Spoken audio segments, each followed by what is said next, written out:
should India now do the same and probe the many sins of the British?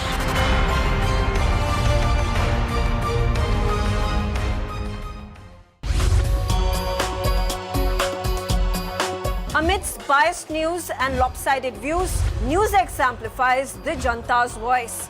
Where your views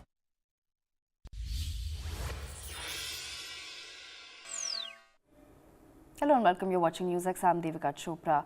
It is day 2 of multiple cities across Pakistan experiencing a power breakdown. Pakistan National Grid went down at 7:30 a.m., which caused a widespread breakdown in the power system and has impacted hospitals, markets, homes, everywhere that you can imagine.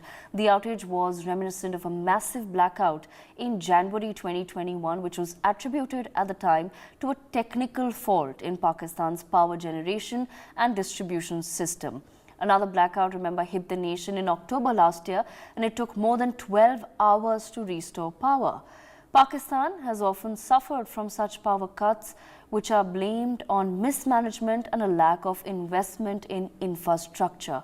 Pakistanis are used to dealing with fluctuating power supply and load shedding when electricity to some areas is temporarily cut off in order to prevent the failure of the entire system. Many businesses, industries and homes therefore run on diesel generators as a temporary fix to their power problems. But amidst so many issues, we are now learning that Pakistan is actually blaming the IMF for its troubles. Joining me on the broadcast is Ambassador Bhaswati Mukherjee. She's a former diplomat. We also have with us Major General A.K. Sivach. I also have with me Sharat Kohli, senior economist, and Amjad Ayub Mirza, a Pakistani and POK human rights activist. Let me begin this conversation with Ambassador Bhaswati Mukherjee, if I can. Ambassador Mukherjee, so many issues in Pakistan. Of course, one of the worst economic crises that the country has witnessed. There's a power outage. They came up with an elaborate plan. They felt it was an elaborate plan, a power-saving plan that's clearly not worked out. And even today, we see that those in power in Pakistan are now blaming the IMF, saying that some of the conditions that have been placed by the IMF, the 7 demands of the IMF on Pakistan, they can't accept them because it could lead to, just trouble for their popularity ahead of the August polls. Well, Devika, IMF conditionalities are always very tough and very difficult for any government to implement. They have to be negotiated. But the point is that some of the conditionalities which have been outlined are a must for IMF. For instance, they don't believe in subsidies for essentials like electricity, etc. And the Pakistani government has to ask itself, how did it get itself into such a situation? The very difficult economic situation facing the people of Pakistan is because of lack of governance, and because the Pakistani government did not take any steps to use the development aid it had been given for development, etc. In this particular case, for instance, what I saw on television is that they had decided to save power by switching off, or rather I should say by trying to economize the electricity production during the night. But I am surprised that, considering that Pakistan has so many engineers, etc., they should have taken care to ensure that the grid does not collapse. Because any grid, any engineer would tell you, I'm not an engineer, but I know for a fact that you have to keep the grid going at a minimum level if you want to switch it back at 7:30 in the morning, which is what they tried to do, and the grid collapsed. But this is just one indication of the fact that Pakistan appears to be in a situation where everything is collapsing, and those who are suffering are the other people of Pakistan who have nothing else to do. I would imagine that some of the IMF conditionalities that have been outlined would in fact raise the prices of essentials, would make life even more impossible for the Pakistani people, and would therefore ensure that the present Pakistani government would not be able to come back to power. That raises itself very difficult questions, because if the army and the deep state do not want Nawaz Sharif to come back, then I think what is staring us in the face is a possible military coup. Okay. All, not an easy situation either for Pakistan or for its neighbor, especially India, because Right. anything that happens in Pakistan, Devika, as you know, also impacts us indirectly. So we have to watch very carefully. But I am absolutely amazed at the measures they took to lower the. No, so some of these are measures that were perhaps, Ambassador Mukherjee, we've lost that connection there. But let me bring in Sharad Kohli. Sharad Kohli, so the Pakistani government, now under Shahbaz Sharif, they took over from Imran Khan. They promised several things to the people of Pakistan.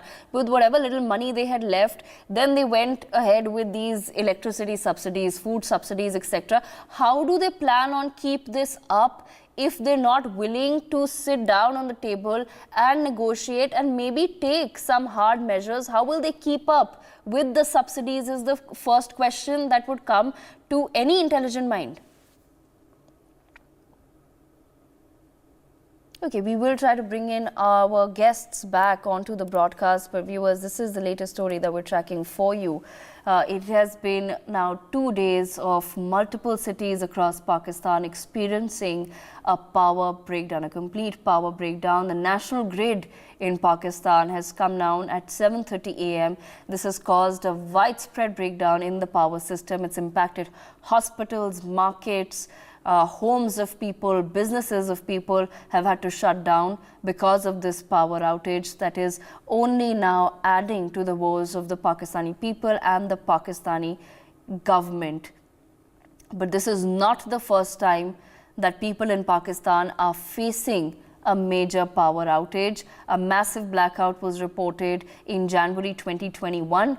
At that time, it was said that this is all due to a technical fault in Pakistan's power generation and distribution system. But another blackout also hit the nation in just October last year, which took more than 12 hours to restore. And here we are. This is the third power cut in recent history in Pakistan, where several cities now continue to be in the dark. So this is big developments taking place in Pakistan. But as per several reports in Pakistani media itself, the ruling party now fears losing its popularity before this, the elections that are supposed to take later this year. And therefore, they're not able to finalize a much needed deal with the IMF, which could in fact stabilize their crash-strapped economy. Like I said, several reports in Pakistani media claim that the Pakistani government is not willing to accept 7 demands that have been placed by the International Monetary Fund on Pakistan before the IMF can resume economic assistance to the nation. So amidst its worst economic crisis, several cities in Pakistan are now out of electricity, and we've been told that the government is in fact not okay with very stringent demands placed by the IMF, which include withdrawing subsidies on electricity, linking of gas prices to the international market, and the free floating dollar. The ruling party of Shahbaz Sharif is actually fearing that implementing some of these demands could hike the prices of essential items across the board. Sharad Kohli back with us on the broadcast. Sharad, if you can hear me. Yes, I can hear you. How will the Shahbaz Sharif government actually keep up with these subsidies? You know, they took over from Imran Khan, they made certain promises, then with whatever little money they had, they went ahead with electricity subsidies, food subsidies, you know, freebies as they're called.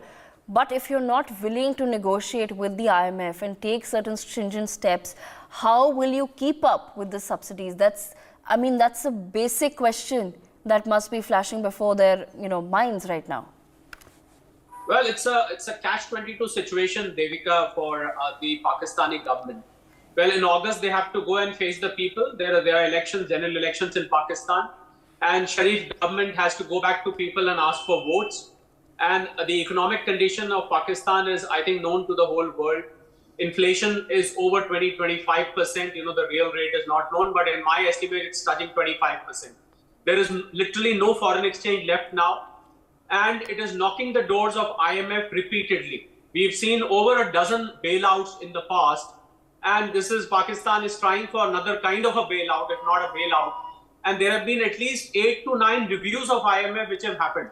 And those 7 conditions which IMF have laid out, I think they are all, if I call it in a different way, they are all anti-populist measures as far as the Pakistani government is concerned.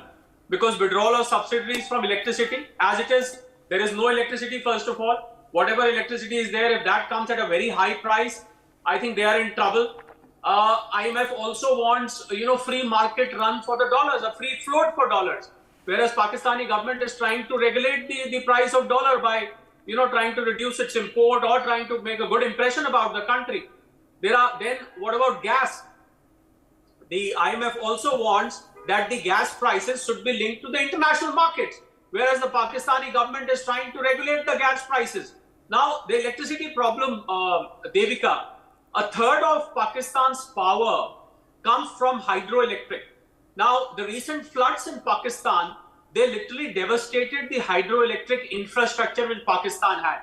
And there was no money for Pakistan to reinvest or rebuild that infrastructure. So that is about 1/3 of electricity. Another third of electricity is dependent on natural gas, for which you need foreign exchange to import, which Pakistan doesn't have. The remaining third is from fossil fuels of like coal and all that. I think Pakistan is in a very, very severe economic crisis, and the catch-22 situation, Devika, worst is that if you need IMF money, you have to give up your populist measures, which means you lose elections.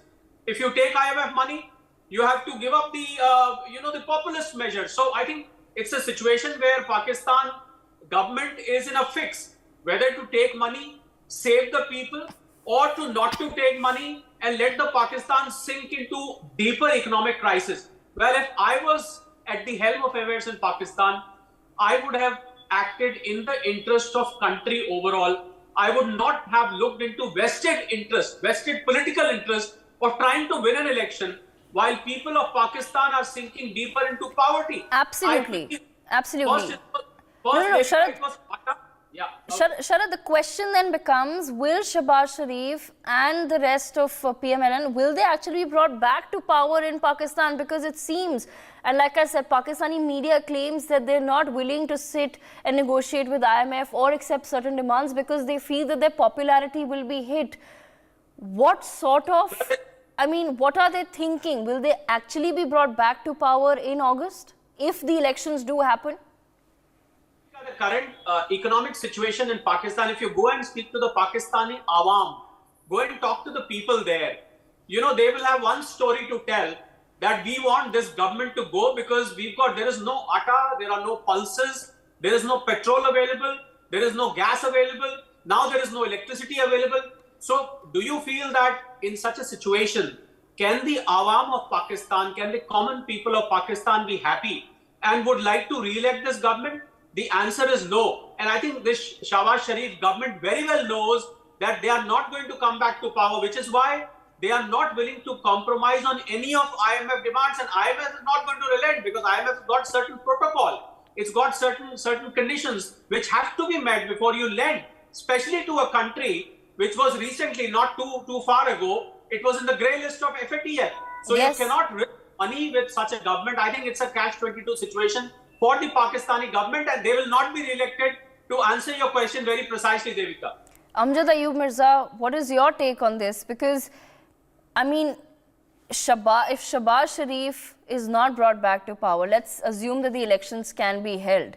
Under that assumption, if Shehbaz Sharif is not brought back, Imran Khan is brought back, or there's a regime change in Pakistan, or there's a military coup, I mean, it is a very dangerous situation then in terms of governance in Pakistan, and it doesn't just impact Pakistan, it impacts all the nations surrounding Pakistan. Thank you very much for having me. You see, I see very little chance of a military coup or martial law in Pakistan at the moment. The reason is Pakistan military, first of all, is politically now divided. They have been politicized by Imran Khan, so they are politically divided. Number two, they have no money. And today, just now, during your program, I have received this message that Pakistani military officers have started to submit their resignations because they have not been paid their salaries.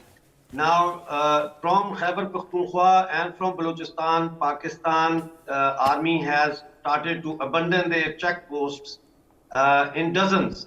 And they are coming back because they have no rations over there, there's no money, and they are being targeted by the Baloch and the TTP on a daily basis, sometimes twice in a day. Now, at the moment, Pakistan has made a last-ditch attempt yesterday, again, to increase the interest rates by 1%, from 16% to 17%, which is the highest in the past 27 years. Now, the effects of increasing the interest rates is going to hit the common man on the street as well, because it's going to increase the mortgages installments, it's going to increase the credit card installments, it's going to increase the loan repayments even of Pakistan. Pakistan takes internal loans as well, Pakistani government. So they उनकी जो किस्तें हैं वो भी बढ़ ज्यादा हो जाएंगी.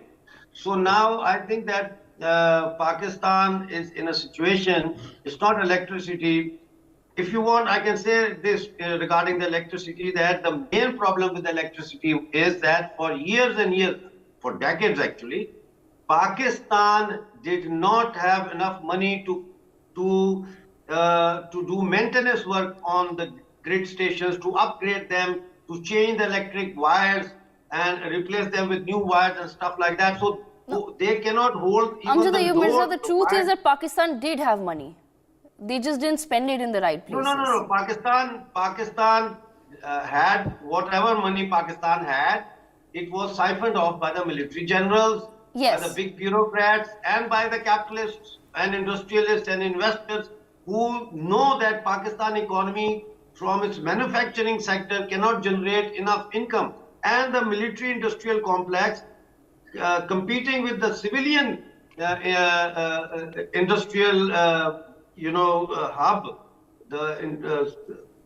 the civilian जो civilian सरमायादार है, investor है, उसका वो मुकाबला नहीं कर सकता industrial military complex का. So there are multiple reasons for the collapse of Pakistan economy, but I think that increasing the rate of interest is one more such thing that is going to accelerate the collapse of Pakistan in a very precarious and dangerous way. What nations should do? Nations should prepare to brace for impact. It's going to be the second South Asian country that's going down after Sri Lanka, but Sri Lanka, to some extent, has been stabilized by Indian money. Yes, and the situation in Sri Lanka was far different. Pakistan says they don't want to have Indian money or any Indian aid. So Pakistan has closed down all the doors to itself, and IMF, Saudi Arabia, China, UAE are not giving Pakistan a single penny. Absolutely. Major General A.K. Sivach, given the sort of political instability that continues in Pakistan, and we can only see it worsening in the coming months, as Amjad Ayub Mirza was also pointing out, that even the military in Pakistan is now facing this sort of a split between Shahbaz Sharif and Imran Khan, and they're all gearing up to these, the so-called polls that will take place in August. Given this political instability, it will only make it tougher for Pakistan to get more loans or monetary aid approved by any international body. So in this situation, what is it that then India perhaps needs to watch out for? Because we can't watch our neighbor really sink into this black hole, quite literally. Absolutely. Devika, there is a huge chance of a civil war type of situation building up in Pakistan. No doubt about it. That IMF loan is based on certain condition. Possibility of not meeting those conditions very high by the Pakistan government. And if they do not match even 20 to 30% of their requirement, then IMF loan may be delayed. And the question today coming is that the army and the deep state are enjoying themselves. 2-3 issues which comes very clearly. Like one is that a time has gone when Pakistan army will ever do a coup, because they have learnt a lesson, enjoy the power and authority without responsibility. They know it, they can't run a government. The country is in a bad state. They will always keep the civil administration in the face of it and enjoy all the privilege and powers. Remember, another issue is that in spite of the economic situation prevailing in Pakistan, Their pay allowances of Pakistan army has gone by 15% last year. The manufacturing is almost zero there. As we know, there's a loan of $180 billion. They need a $4 billion every year just to pay the interest of the loan. The inflation rate is more than 30%. Foreign reserve is dipped down less than 4%. Can't look after the 15 days of the basically import. Their base export are almost zero. Investment is not coming. Import are increasing. The biggest challenge is, you'll be surprised to know, Devika, in this financial condition also, the imports of luxury car has gone by 30%. So therefore, the divide between poor and rich is also increasing. As I was telling, as far as the deep state of Pakistan army is concerned, it is an over-militarized state because Pakistan army cannot afford such a big military. I keep on saying Pakistan is 1/8 of the size of India and its population is almost 1/7. Their economy is 20% of India, but they have a large army, almost 75 to 80% of India. How can they afford it? And on top of that, the economy is parallelly run by a Fauji Foundation, which is basically an army institution, which is running basically from your banks to real estate, from Colgate to cement. These are manufactured by the Fauji Foundation, and they don't let the civil companies to come because they get the priority. So overall, the Pakistan is in a big mess. God knows how will they come out, because this is a catch-22 situation. If they increase the price, then they will become unpopular, they lose the election. If they don't increase the price, then the IMF is unlikely to give them loan. So Major General Nikisevich, even if they become unpopular and another government comes to power, let's say Imran Khan comes back to power, or there is a third party that comes to power, the question then remains that it will of course make it difficult for Pakistan to begin the negotiation process once again with a new government in place, because it also takes time for international actors to establish some level of confidence in the government itself. They're not going to be dishing out loans to Pakistan if the regime changes once again. Agreed. You see, your point is very well taken. The government must be practical now. They must see for the future of the country. Irrespective whether they lose or win the election, they should meet certain demands of IMF. They should basically discuss with IMF and come to some sort of understanding. But the question is also this: the inflation rate is so high. If the rates are slightly more increased, that it will may get spiral out of control, and there may be a civil war type situation. In Khyber Pakhtunkhwa, in Gilgit-Baltistan, even in POJK and in Balochistan, the rates have gone almost 47%. And the point is, the people are dying. There is no atta there. The electricity power cut is about 18 to 20 hours. So the overall situation is so bad. On top of that, if the rates of certain essential items are increased, then there can be a civil war type situation also. That is also worrisome as far as Pakistan is concerned. So overall, I can only say what you are trying to convey, Devika, there is a requirement to sit down with the IMF, negotiate with them, try to work out. You have to move forward. You cannot now sit idle. Pakistan is going from bad to worse. No one else is ready to basically help them out. Pakistan, best friend China, is no more ready to accept them and very close or give them loan. Neither Saudi Arabia nor UAE. They are only dependent on IMF. IMF will not give them loan until and unless they meet certain requirements of IMF. Devika.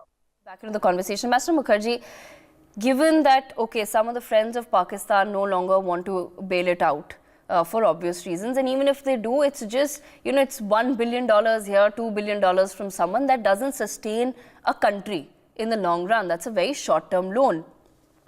There is a clear military split and a political split in Pakistan ahead of these so-called, like I said, August elections that will take place. If there is now a civil war-like situation that's brewing in Pakistan, what do you think the outcome will be this time around, given that this is truly one of the worst economic crises that the country has faced in a very long time? I think the Pakistani government has no option but to negotiate with the IMF. They recently had an international conference, if you remember, Devika, where a lot of money was pledged. But that money will take about a couple of years for it really to roll in. Dr. Kohli would know more about that than me. But the issue is that for them to negotiate with IMF means that they will then postpone the election, because the IMF conditionalities are so harsh that it takes usually 1 year for the benefits to kick in. So they would postpone the elections, Devika, and they would have to negotiate with IMF. I actually don't see any other option except either a government which is formed with a caretaker prime minister who's an economist, who can, this has happened in other countries when they've gone through economic crises. It's not going to happen in Pakistan because the generals will not allow it. So the only other option is for Shahbaz Sharif to negotiate with the IMF and in the process postpone the elections, which Imran will not like, and he will step up the political unrest in the country. Political unrest in the country is very, very counterproductive when IMF reforms are being implemented, because in the beginning they bring a lot of pain before the benefits kick in. So all in all, it's a very tricky situation for the present Pakistani government, because if they do negotiate and agree with the IMF and the money comes in and the conditionalities are put in place, Imran will kick up hell, and then you could really have the prospect of a mini civil war. I don't think it will be a full-fledged civil war, because the army would intervene before, and this particular army, since it did not see any harm in killing so many Bangladeshi Muslims in 1971, this is an army that has no compunction in killing its own people. So I presume that they would kill a few Pakistani Muslims and bring law and order back into Pakistan, because it's a very powerful army. They will not allow the country to go down in a civil war. Devika, that's my assessment. Right, absolutely. I've completely run out of time, but I thank all of our panelists for joining us. And of course, we will continue to track developments in Pakistan over the course of the next few days. But on that note, a very short break.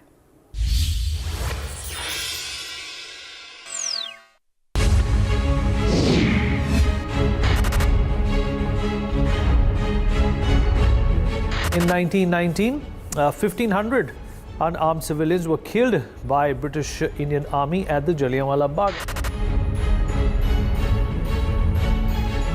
Jack Straw confirms that the British government established an inquiry. They had a team that was sent to Gujarat to find out what had happened. Under what international convention were British diplomats investigating Gujarat? Tony Blair and Jack Straw responsible? How do we hold them accountable for the millions of lives that were lost because of their actions in Iraq? Should India now do the same and probe the many sins of the British?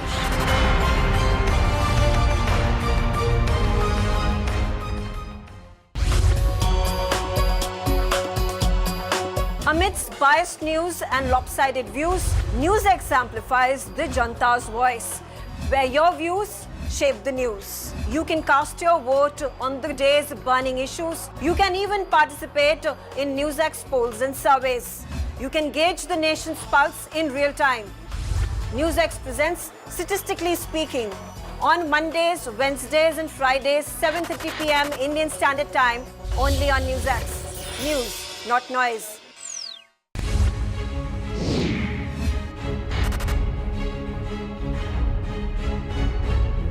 In 1919, 1,500 unarmed civilians were killed by British Indian Army at the Jallianwala Bagh. Jack Straw confirms that the... Hello and welcome. You're watching NewsX. I'm Devika Chopra. The vintage artillery with 25-pounder guns that traditionally fired the thundering ceremonial 21-gun salute during the Republic Day celebrations will be replaced by the 105mm Indian field guns this year, as the government makes a further push for its Make in India initiative. All equipment from the army that will be showcased during the 74th Republic Day celebrations are made in India. The Akash weapon system and the helicopters Rudra and the ALH Dhruv will also be a part of the display. The guns replacing the British artillery guns were indigenously made in 1971. These field guns are compact, light, and they can also be airdropped. These guns, the 25-pounders, are now obsolete and have been phased out of the army. It is time to purge India of the British Raj and the obsolete elements it left behind.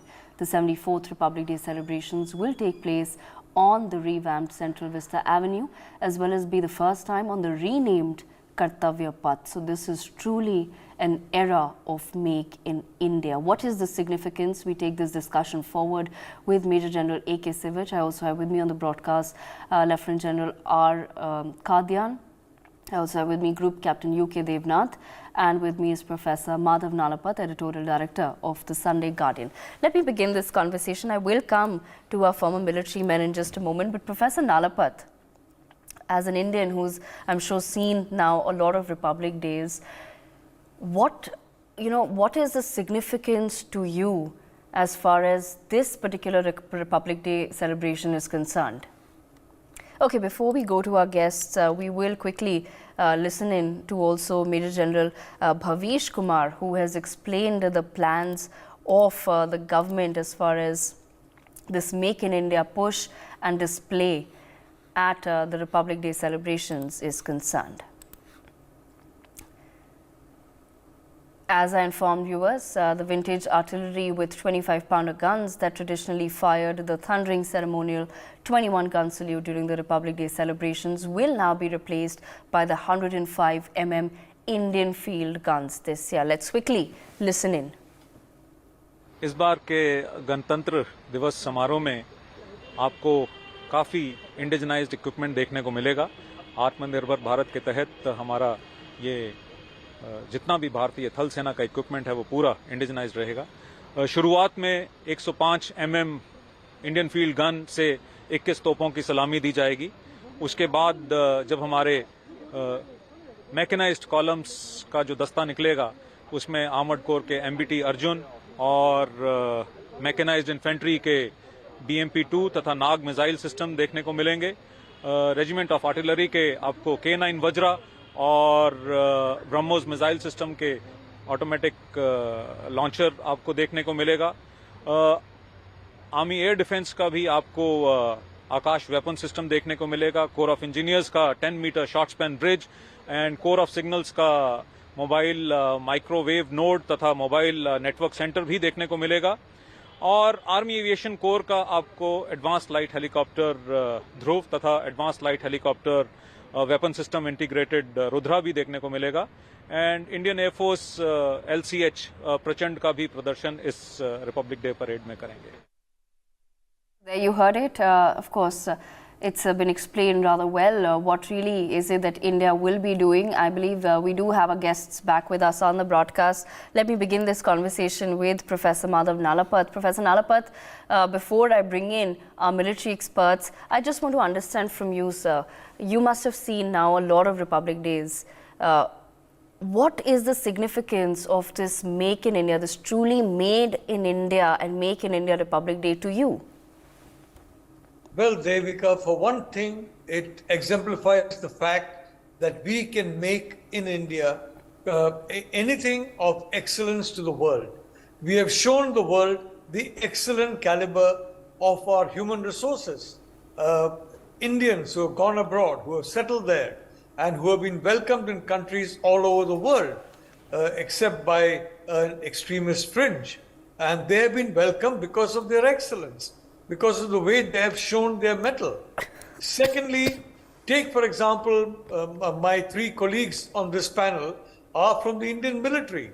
If you look at the subcontinent, if you look at Asia, if you look at Latin America, you look at countries in so many parts of the world, you will see that the military has unfortunately dabbled in politics. Our next door neighbors are examples of this. Pakistan and Bangladesh. In India, we are proud to say that we have a fully professional military, and the military has concentrated on, if I may say so, military issues, on national defense, and has always been perfectly willing, ready, to serve under civilian control right from the beginning of independence. So that's the first point. I'd like to say that now that kind of strong human caliber that we have got in our military is also being replicated in the various products of India. You remember the 1950s, there was an attempt to ensure India became a major global defense production hub. Then, unfortunately, in subsequent decades, there was what V.S. Naipaul calls a craze for foreign. Naturally, if you buy foreign equipment, you get foreign bank accounts, foreign exchange, parked abroad in Swiss havens. So, unfortunately, that overtook our Make in India. Today, under Prime Minister Modi, Make in India has come back. And I'm very certain our very gallant members of the armed forces will be welcoming that. I just want to end by saying, Devika, that, let's not adopt practices and customs that the British are using to validate themselves or make themselves, patriotic. Because let's be honest, we were not a colonizing country like the British were. We were a colonized power. It's not something, frankly, to be very proud of. What we can be proud of is that we shook this colonial yoke, but the most powerful colonial yoke at the time, and we were probably the first country to really shake it off in the 20th century. So I'd like to say that this particular change of having Indian-made cannons is basically emblematic of Prime Minister Modi's faith in India, regard and respect for India, and that is being displayed 24/7 all across the country.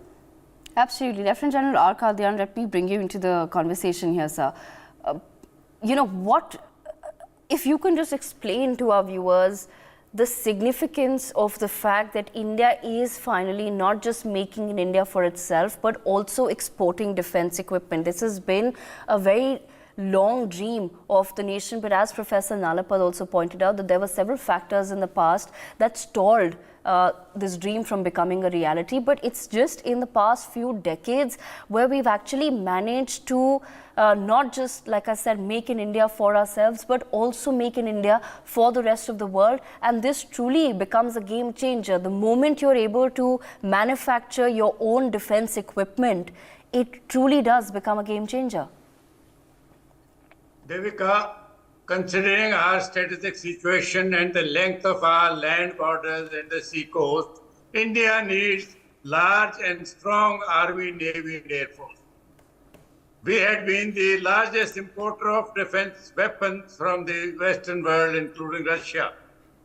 In 2014, it was Prime Minister Modi's dream that we should be able to self-sustain ourselves in defense equipment, because when you import, not only there is a loss of foreign exchange and chances of corruption, as Professor Nalak has brought out, but also you can be blackmailed when time of need.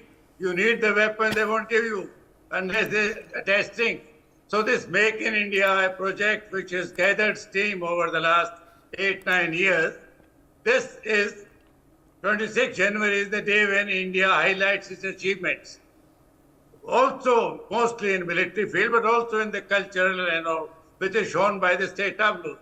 So every piece of equipment in this 26 January 74 will be made in India, whether it is Arjun tanks or the Vajra gun or the light combat helicopters or the BrahMos missile. Everything will be made in India. There will be no imported equipment. And that is why even the gun salute, which traditionally was given by the 25-pounders, which was Second World War vintage gun, it was a very good gun, no doubt, but it has served its purpose. It has been now replaced by 105mm Indian field gun, which you mentioned in the beginning. It started in 71, was introduced in 1984. So, of course, gun salute has a different significance, which I can explain, but I don't think today's debate is focused on that. So this 26th January, we will be showing, there will be showpiece that India is a self-contained militarily to look after and secure our national interests, which is a matter of great pride. Yes, and before I bring in the other guest, Lieutenant General Kadian, I do want to give you this opportunity to explain the significance of the gun salute and the fact that it will be by, made in India guns for the first time. We're literally booting out the British era guns, and, please do explain. Devika, most of our traditions have been derived from the Navy. In olden times, the ship used to fire its guns by using sodium nitrate powder, which was difficult to keep dry because of the sea conditions. So you could maximum fire 7 guns. Whenever you came on port of a friendly country, you wanted to indicate your honest intention, you fired all the 7 guns, thereby telling him that I have no more capacity to fire. Therefore, my intention is honest. As a mark of reciprocal action, the port guns used to fire 3 for 1. That is 21 guns. Because there it was easier to keep the powder dry, sodium nitrate, which was not possible at sea. So the tradition came from there. Gradually, it is now a mark of respect. Like even when a martyr dies, there is a 3 volleys of shots. That is mark of honor to him. 21 is the largest ceremonial gun salute given to the head of a state. Of course, Britain has different. Sometime on the Queen's anniversary or the wedding anniversary, number of guns can vary up to 60, 62. But worldwide, the highest number of gun salutes, which is a tradition, is 21 gun salute. And the Navy started the tradition, which has now become a ceremonial. In war conditions, it's no longer applicable because you don't need to keep the powder dry. On course, they have better technology now. Right. But that is the origin of the 21 gun salute. It is a mark of your goodwill. To the other side, look, I have no further intention. All right, thank you, sir, for explaining that. Let me bring in Group Captain UK Devnath into the conversation as well. Group Captain Devnath, what is the significance of this Made in India Republic Day to you? Because as laymen or as people who don't belong to the army, we perhaps don't understand the importance of this Make in India shift as far as the defense sector is concerned. A major part of our spending is on defense, and rightly so, given our neighbors. But the fact, like I said earlier as well, the fact that a lot of the equipment can now be made in our country, manufactured in India, not only brings down costs, but at the same time, it's a big boost for the country going ahead. Devika, it goes without saying that any country cannot become a superpower or a great power in case it has to fight a war with imported weapon systems. We have fought many wars. We fought 1965 war, we fought 1971 war and Kargil war. One thing was common in all these wars. The moment the war started, the foreign country which had given us the major weapon system, they stopped giving us the spare parts and the ammunition for that weapon system. We will not repeat this mistake anymore. Under Make in India, now we are concentrating on making all the major weapon platforms in India. We have progressed a lot. BrahMos missile is a classic example where in a joint venture with Russia, we made BrahMos surface-to-surface missile, Agni missile, Prithvi missile, Akash anti-aircraft missile, Vajra self-propelled howitzer gun. There are so many examples. Not to forget Tejas, light combat aircraft. During this RD parade, we will be displaying all these weapon systems to our Janta. Janta must know where is the taxpayers' money going. Taxpayers' money, is it being utilized judiciously? It is a great opportunity for our nation to show to our population that each bit of money, hard-earned money, which the nation pays as a taxpayer's contribution towards nation building, is being utilized properly. Another thing, during such parades, we do display our military might. Many foreign air attaches, defense attaches, army attaches will be there. They watch these parades very carefully. This is an opportunity for India to showcase our defense preparedness. When they know that we are preparing manufacturing all these major weapon systems in India, the respect and the awe for India increases. Very soon we'll be exporting most of these weapon systems. We have been approached by many countries in Africa, in Latin America, in Southeast Asia for import of these weapon systems. BrahMos, we are on the verge of exporting to Philippines. Akash missile system, Vietnam has shown a lot of interest in Akash missiles, air defense missile system. So it gives an opportunity. It is a win-win situation for all. Absolutely. Our exports. And particularly, of Yes, course, Devika? particularly, of course, the global south as well. Major General A.K. Siva, just continuing on what Group Captain Devnath was saying there, that several countries, especially in the global south, have now shown a very keen interest in this made in India defense equipment, because for those countries, it was a very far-fetched dream to have reliable defense equipment that they could actually bring into their own nations. They were probably not in positions to have those sort of contracts with countries of the West that have always had this advantage as far as defense production and manufacturing is concerned. But India, when it makes in India, it's not only a boost for our own nation, but also for several global south countries that India does want to be the voice for, that India does want to lead. Absolutely. Devika, the concept of Make in India, made for world. The point is, as far as India is concerned, no doubt, earlier we used to import almost 70 to 80% of our defense equipment. Not only that, the foreign exchange used to go, there used to be a problem that maintenance used to be very costly. Not that the countries during the war will not give us the spare part, there is a contract to that. But the cost was very heavy. But now, once this government has come, Make in India concept has become a mantra. Two defense corridors have been made, one in south in Bangalore, one in Uttar Pradesh. Majority of industries have been opened up. One is that by having this defense corridor, your middle class economy, MSME, they will start growing up. And the second thing is the employment which will generate. Third thing is you are manufacturing weapon not only for your requirement, also exporting them. So the foreign exchange also comes in. Fourth thing is that this is also palatable to all these countries because they are not only competitive, the rates are very, very, one can say, genuine and competitive. So the issue which is coming is it's a win-win situation for all. Now, as far as India is concerned, we have come a long way. Now, the items which we are manufacturing are basically earlier which used to be a satellites.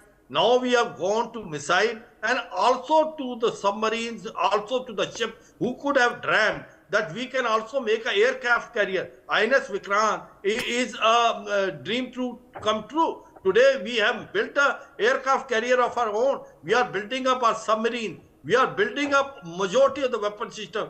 BrahMos, as my co-panelist already told, is a joint venture, but the best best missile which is available of about 500 to 600 kilometers, and there is so much demand generated not only in the Southeast Asia but also by the Latin American country. And same way the Tejas Mark 1 has come a long way now. It has been equalized with F-16. So this is the, you can say, the capability and capacity of India. It is a win-win situation and we are going on a right track. Now my 2-3 issues in this. What we are doing is, we are now not only manufacturing items ourselves, the technology which is not to that extent with us, we are trying to tell them to transfer of technology. 2 weapon system, I will give you an example. That one is M777 ultralight howitzer. We took it from USA, and the transfer of technology, Mahindra Defense is manufacturing in India. Earlier, they never used to give us the technology, but today we are a mighty power, we are economic power, we are a military power. Every country like to do a trade and business. Same way the K9 Vajra. The one which will be displayed during this Republic Day parade is originally from South Korea, but transfer of technology K9 Vajra is being built in India by L&T. So this is what has changed. Number of weapon systems which are coming and we are manufacturing them. We can count them now. Tejas Mark 1 is there.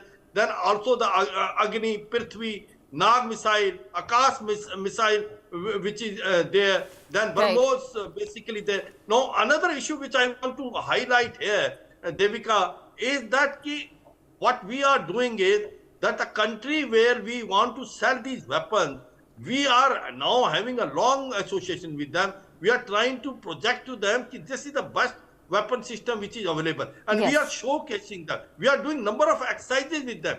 Earlier we were hesitant.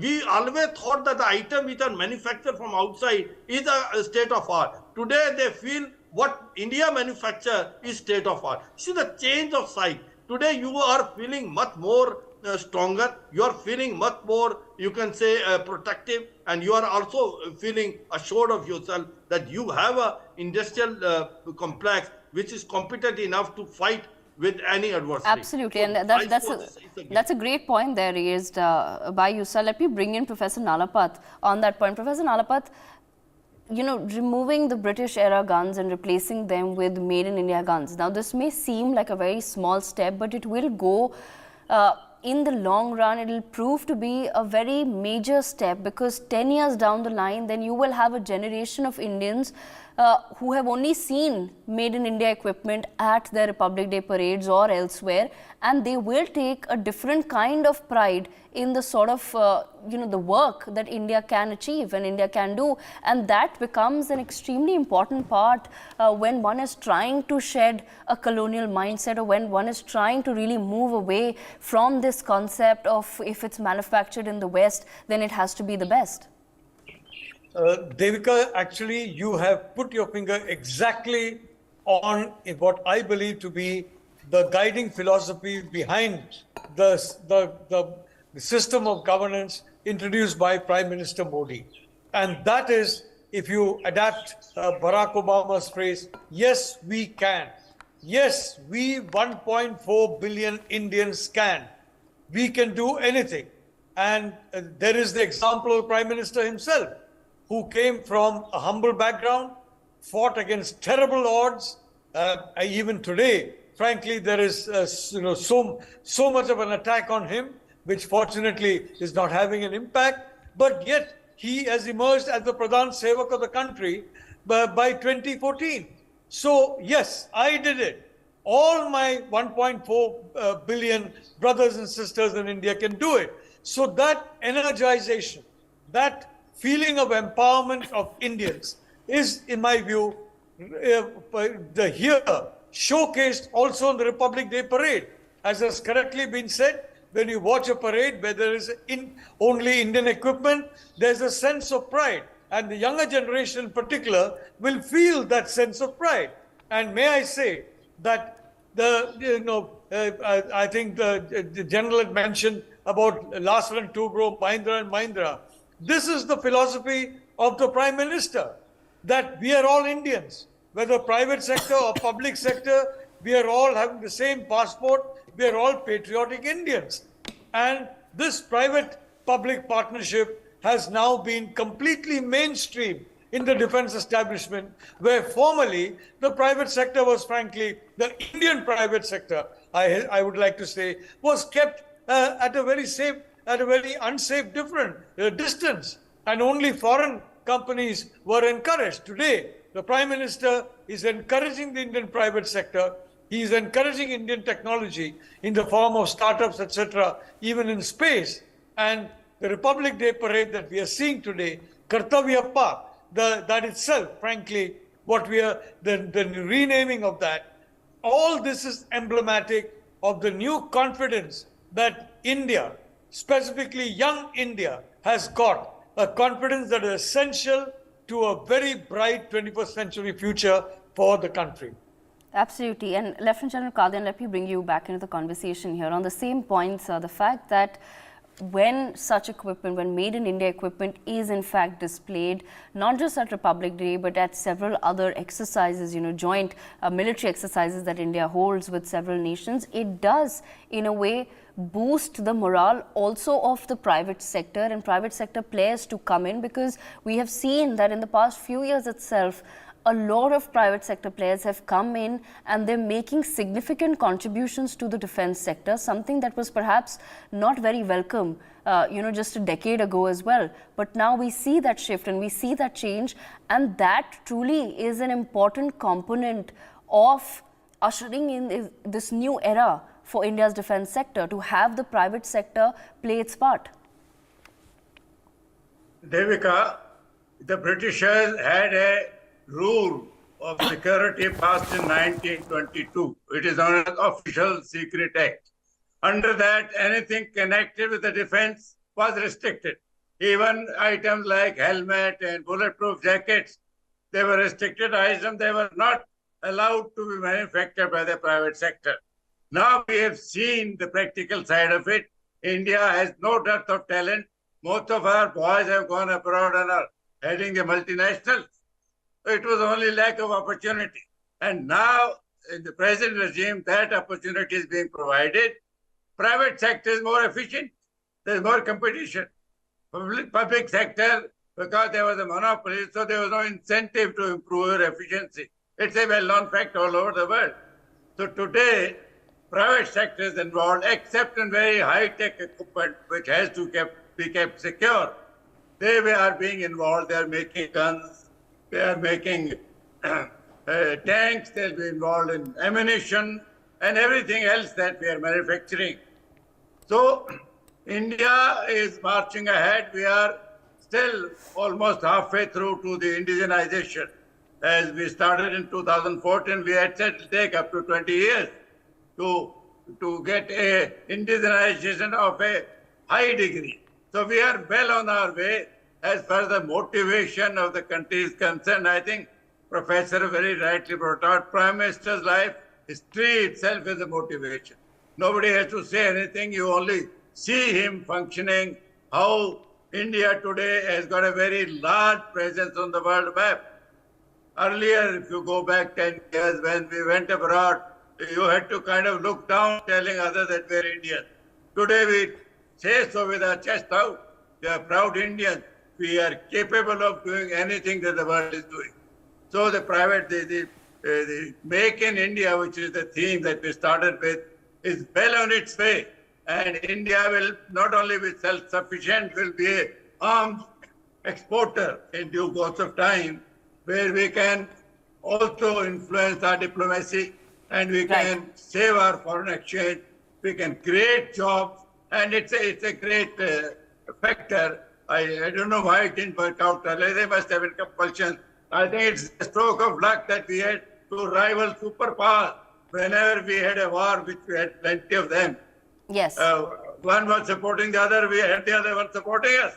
Otherwise, if it was only the Western world, they supported Pakistan in 65, they did so in 71.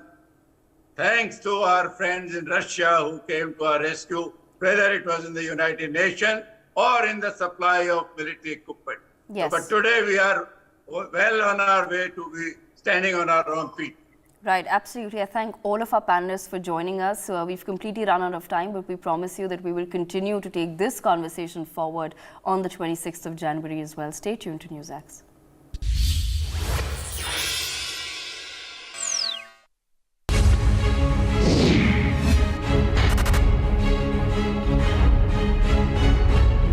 In 1919, 1,500 unarmed civilians were killed by British Indian Army at the Jallianwala Bagh. Jack Straw confirms that the British government established an inquiry. They had a team that was sent to Gujarat to find out what had happened. Under what international convention were British diplomats investigating Gujarat? Tony Blair and Jack Straw responsible? How do we hold them accountable for the millions of lives that were lost because of their actions in Iraq? Should India now do the same and probe the many sins of the British?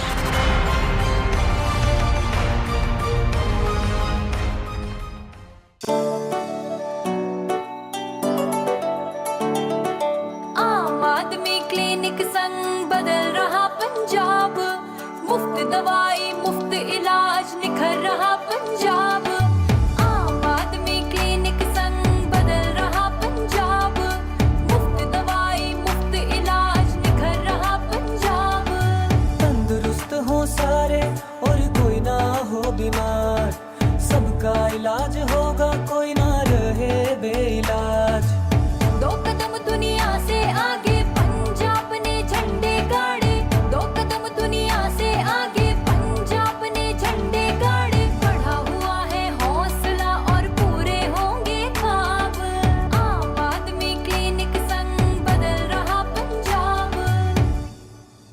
सेहतमंद पंजाब का सपना साकार हो रहा है। हमने 15 अगस्त को 100 आम आदमी क्लिनिक लोगों के समर्पित किए थे, जिसका लोगों ने बहुत जोरदार स्वागत किया और लोग इस सेहत सेवा का बहुत फायदा ले रहे हैं।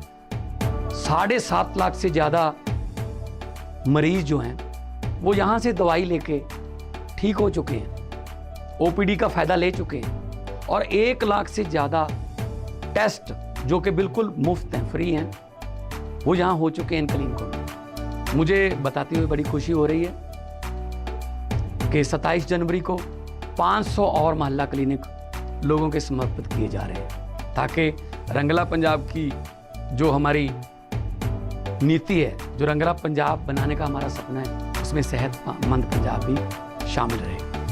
मुफ्त दवाई मुफ्त इलाज निखर रहा Punjab.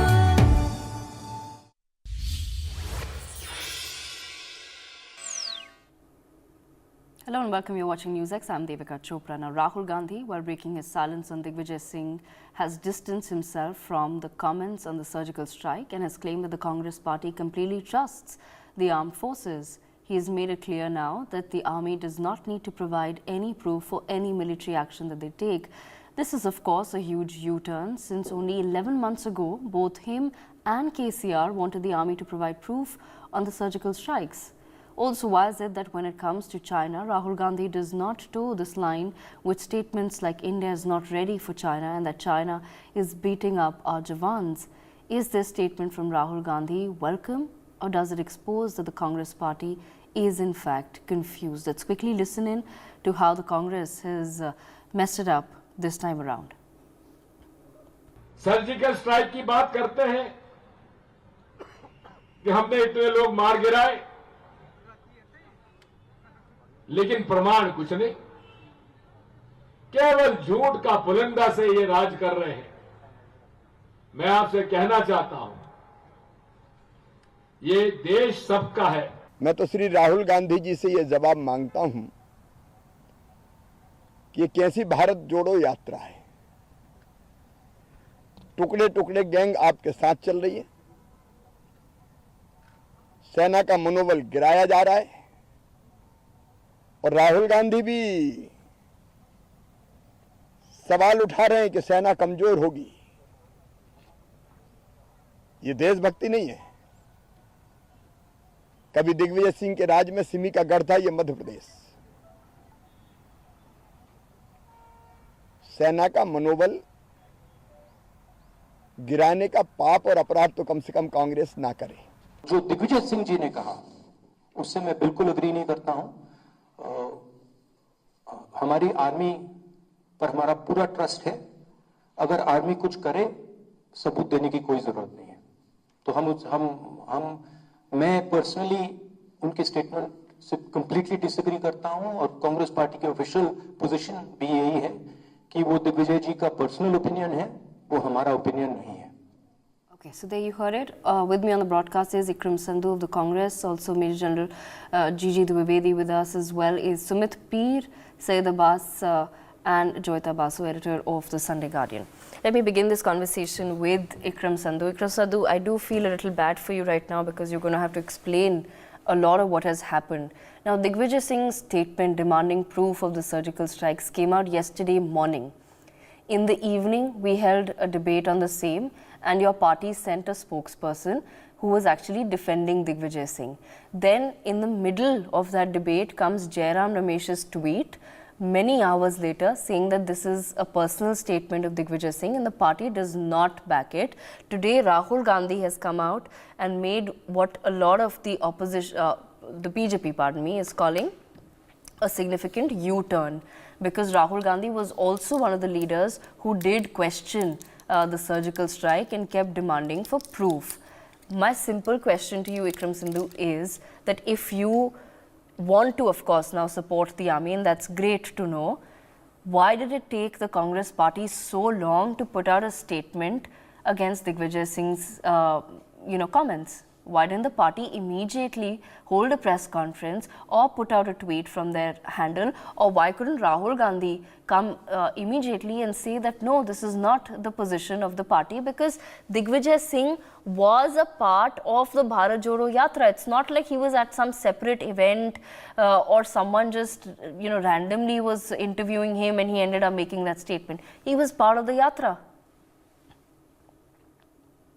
Good evening, Devika, and just give me the courtesy of a few minutes to answer your question. Now, when we talk about questioning, we are not questioning the army. Nobody in Congress questions the army. Of course, we question this present government. And we have been doing it since 2014, and especially 2019 as far as the Pulwama attack is concerned. Now, there are three important things which we should not lose sight of. One, how did RDX reach Pulwama? And just because an election happened after that and BJP won that election, it cannot be swept under the carpet. There was an intelligence failure and the government of the day is answerable for that. Number two, couple of years after Pulwama, if you remember, a DSP in J&K police, Mr. Devinder Singh, DSP Devinder Singh, was caught red-handed with terrorists whom he was ferrying from Jammu to Srinagar. Now, this government has dropped all proceedings against that DSP and no action has been taken against it. The government which tom-toms its nationalistic credentials and people are in jail for 2 to 3 years just because a CD or a book is caught at their house. How come this DSP was left off the hook? So Ikram, Sindhu, I want to just ask you, I know you asked for a couple of minutes. Is your problem with the DSP or is your problem with Pulwama or is your problem with the surgical strikes? Our problem is not with any surgical strike. As you know, and even Lieutenant General Huda talked about it earlier, the surgical strike even happened before 2014. So it is not that something which just suddenly came up because of the supreme leader taking over. So now that Digvijaya Singh has made a statement, why are you coming and bringing up the DSP's matter? If that was your issue, then you should have held a press conference on it. Why don't you demand answers from the center? Digvijaya Singh has made a very clear statement on surgical strike. He said, give me proof. 6 years later, the Congress party and its leaders are still asking for proof of the surgical strike. Nobody from the Congress. Now, if Mr. Digvijay Singh said something, it could have been lost in translation. It could have been his own thing. Congress is very clear on it. He said the center is lying about the surgical strike. What is there to, what translation are we losing here? You are not getting our point. The surgical strike is a different thing. There is a context in which the surgical strike happened. That context cannot be lost. Like what context? What context? The context of what happened in Pulwama. Why was it that RDX reached the most secure highway that you have in India? There was an intelligence report that the CRPF Jawans should not be sent by road. They should be airlifted. Why was that ignored? Because of this 40 people, 40 so brave ask those questions, Ikram Sandhu. That's what I'm telling you. No, you're not. You are making it about the surgical strike. Today, as you are saying, give us proof of the surgical strike. Why are you asking for proof? Of the surgical strike. One, the citations are read Your out. own leader was asking. Rahul Gandhi was asking just a couple of years, until a few years back he was. Yes, today he's perhaps had a change of heart. I'll tell you Ikram Sandhu, I just want to understand, does the Congress party realize that it really does come across as very confused? No, it does not. Now you tell me something. Who is Sadhvi Pragya? My question to you was very simple. Listen to me. Now, if you wanted to, Ikram Sandhu, sorry. My question to you was very simple. If you wanted... I am just giving you a context. If you have somebody who goes off the party line, the whole party cannot be held responsible. No, absolutely not. That's what we're saying. But when you don't come out with a statement immediately, you allow it to become the party line. Mr. Digvijay said something yesterday morning. It was played ad nauseum throughout the day. Everybody on television who matters in the Congress has said that it is his view, not the Congress's view. And today morning, Mr. Rahul Gandhi has been more than categorical in refuting whatever Mr. Digvijay Singh has said. Has the Prime Minister in the last 3 years even once refuted a loose cannon like Giriraj Singh or Sadhvi Pragya? So hold us to the same standard that you hold the BJP. You cannot have oranges for one party and apple for another party. We in 24 hours clarify that is too long. This government for years has not clarified, and it is par for the course. I'm sorry, that's not the way politics should be run anywhere, especially not on news channels. Digvijaya, do you think it's fair of the Congress to make these sort of confused statements about the surgical strike 6 years after it has happened? Well, Devika, first and foremost, I think we should all accept that security is a national issue. And it is the onus of every citizen to be involved in national security. Unfortunately, our leaders tend to politicize it and make it onus of one party or the other. They should take collective responsibility about the national security, and this is our lack of culture, strategic culture, and that's why such questions are raised. Second point is that when a leader, senior leader, makes such statement, I think the rebuttal must come then and there. It should be rather pulled down. And these statements come more to make brownie points by these senior leaders. I think they should go and visit. If some leader has a doubt, should go to forward area and visit and clarify for himself or herself. I was in Siachen as a battalion commander. I know a defense minister came with a couple of MPs, and within 5 minutes they wanted to get back. I can tell you these leaders have never visited the forward areas. They may be doing a lot of work in the hinterland, but when they question the security, they must go forward. They must. They are the MPs. They are the position holders. I'm sure they'll get the permission to go forward. And ironically, they tend to bat for those armies which have no credibility. Take for example, Pakistan Army. I fought 71 war, and Pakistan Army till today has not accepted they lost the war. And yet, Yahya Khan, Niazi, and Tika Khan were the leaders. They blame the political dispensation. And mind you, same thing with China. They had Galwan, they had almost 40-50 casualties, they accepted 4 casualties. So our leaders tend to believe our adversaries, our enemies, who have no credibility whatsoever. And third point I like to make it, that we don't take cognizance of such statement. In the army, we don't take cognizance of irresponsible statement. Doesn't affect our morale whatsoever. We have a duty to do. We defend our country at all costs, at the cost of our lives, and we don't care what statement the politician made. We just brush them aside. Devika. Right, absolutely. Let me bring in Joyita Basu into the conversation. Joyita, do you think it was enough that the Congress hours later held a press conference and said that Digvijay Singh's statements are personal and that we back the army wholeheartedly? Or was this an opportunity for them to actually do a lot more if they really want to now, after years since the surgical strikes or the Pulwama attack, if they truly want to now show that yes, we do wholeheartedly support the army, then they should have immediately held a press conference or issued a statement or at least spoken at length about the issue. Yes, Devika, you're absolutely right when you say that the Congress has done too little, too late. Now, when you are looking at the Congress, you see the problem that the Congress needs to realize that there's something called perception. And in perception, considering, you see, by distancing themselves from Digvijay Singh is not going to help. Especially, I would say, in 2024, the elections are going to come up by next year. So, you see, when it comes to perception, there is already a perception that is there in terms of that there are elements in the Congress party that do not always talk in terms of India's interest. You see, this is something that is not doing the Congress any, it's not helping the Congress. You see, if you go and talk to people in general, except for people who are totally against the BJP and Prime Minister Modi and all, there is a question mark that has come on Congress because of their several leaders, strange statements they have been giving. Because of certain sections they were seen to be protecting at the time of, in the 10 years that they were in power, that it is being seen that, Mr. Manmohan Singh was not being allowed to function. Say, for example, things like, it is well known that Manmohan Singh, for example, Manmohan Singh's government was not given the permission to build infrastructure along the LAC.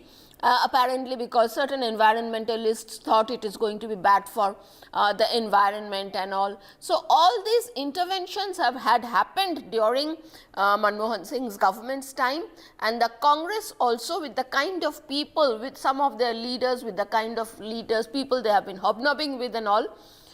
So unnecessarily they have put them on the crosshairs of the BJP. It was not needed. Now this was an example, this was an opportune time. They should have asked Mr. Digvijaya Singh to stay shut completely. And let's not forget, after 2016, even Rahul Gandhi was asking for proof at one point of time. So he may have done a U-turn knowing, he may have had a change of heart or something like that. But the fact of the matter is that the Congress is basically axing itself on its own foot right now, if you ask me. Okay, Syed Asad Abbas, do you also believe that the Congress is, as Ikram Sandhu wants to, highlight, that the Congress has in fact done enough, given this sort of a statement that has been made by Digvijaya Singh? Do you support that? Well, I truly believe that Digvijaya Singh has spoken for himself. As a matter of fact, he looks like he's more playing on the side of the BJP. What is Digvijay even speaking? The fact of the matter, we need to understand that Digvijay Singh time and again makes such statements. Not just that, previously, if we see, he made a very obnoxious statement that women who wear jeans and t-shirts, forward-thinking women apparently vote for Rahul Gandhi. Such a misogynist statement to make. Not just that, even calling out for saffron terrorism, blaming the 2611 attacks to the RSS, and so on and so forth. This has become quite a regular habit of the Mr. Digvijay Singh, which actually plays well for BJP because this dents the Congress. Also, as a matter of fact, we need to understand that it's good that Mr. Rahul Gandhi came out in the Bharat Jodo Yatra press conference and categorically stated that this is not his views, these are outlying views, and these are views of Mr. Digvijay Singh. Also, as a matter of fact, we need to understand that the BJP also cannot be let loose. It was the BJP who rubbished all claims of Lieutenant General D.S. Hooda, who stated that even before 2014, there were many such surgical strikes which took place, post-border operations that took place. So is that okay? Absolutely no. If we blame the Congress for asking for proof, we need to blame the BJP too for not just asking for proof, but rubbishing all claims of General D.S. Hooda, where even during UPA's rule, there were many such surgical strikes. So therefore, we need to understand that the war between the BJP and Congress has been going on for front. I truly believe as an Indian that when it comes to national security, when it comes to the national interest, be it the Congress, BJP or any party, needs to be sacrosanct in their stand, united in the stand, no matter what. We might have our ideological differences, but when it comes to the army, when it comes to the armed forces, the Indian forces, we must and should speak in one voice, because this is our motherland and these are the same war heroes who are protecting us and saving us from the outside militia. So therefore, I think the way ahead for any of these respective parties is to be united when it comes to national security. Okay. Also, as a matter of fact, this just 30 seconds and I conclude. Also, as a matter of fact, we need to understand that there must be reprimanded actions which need to take place against leaders like Digvijay Singh. I think he should not be allowed to make such statements. Not just Digvijay Singh, but even the leaders on the other side, from the BJP too, be it Sadhvi Pragya or Giriraj Singh and so on and so forth. Only because of these leaders, they bring about a bad name to the party. So more than playing for the party, they turn out to be playing for the opposite party. It's something like we call hit wicket in cricket.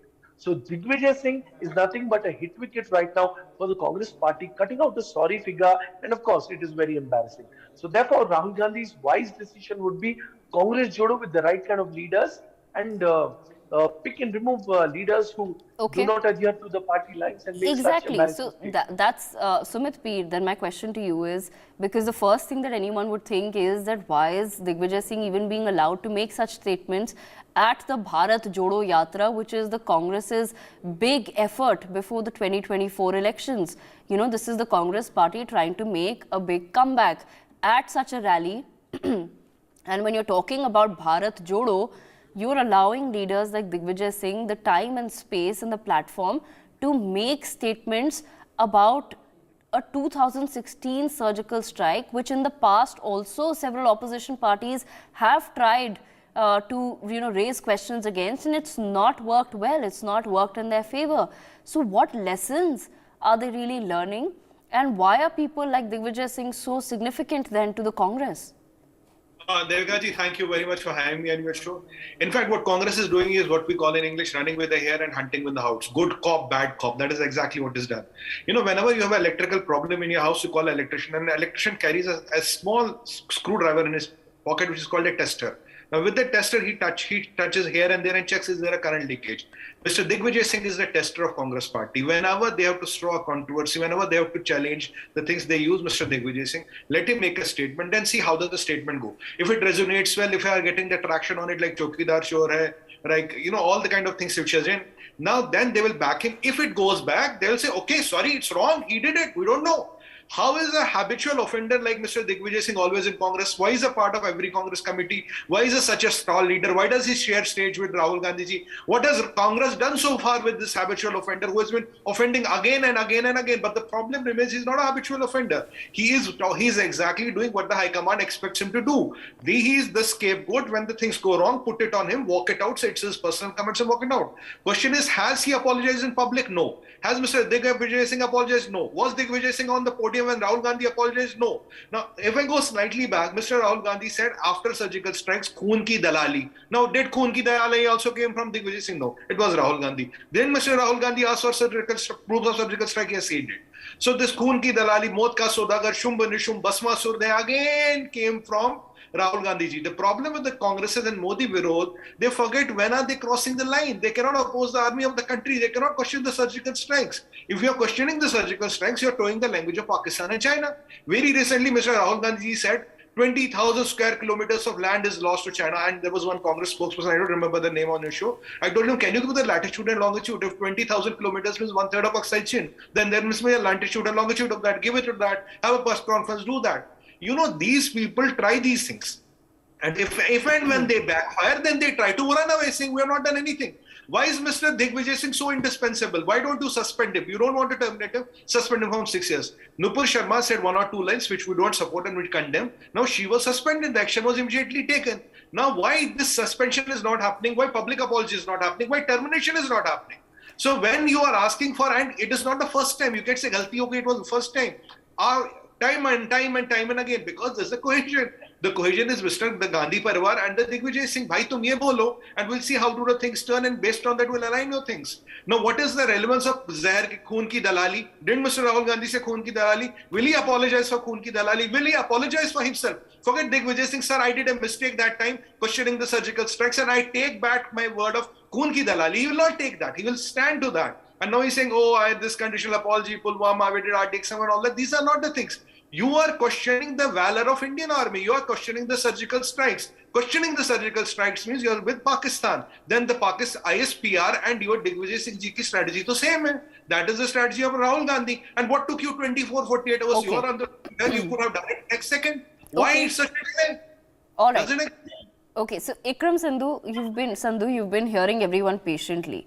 Now, of course, these are all, as we like to say, personal views of the panelists as well, as they were the personal views of Digvijaya Singh.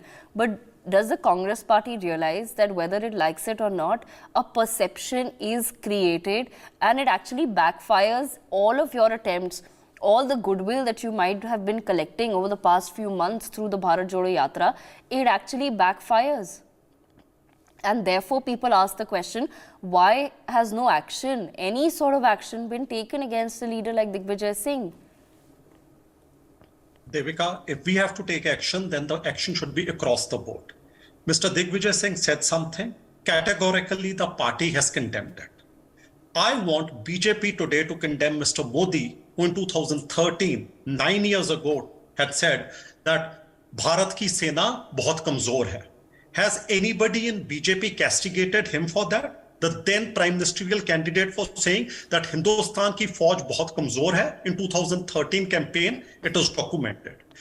Has any action been taken against all those leaders of BJP who said that Lieutenant General D.S. Huda is speaking through his hat, that till the time in May 2014, Modi did not come to power. No cross-border action was ever taken by the Indian Army.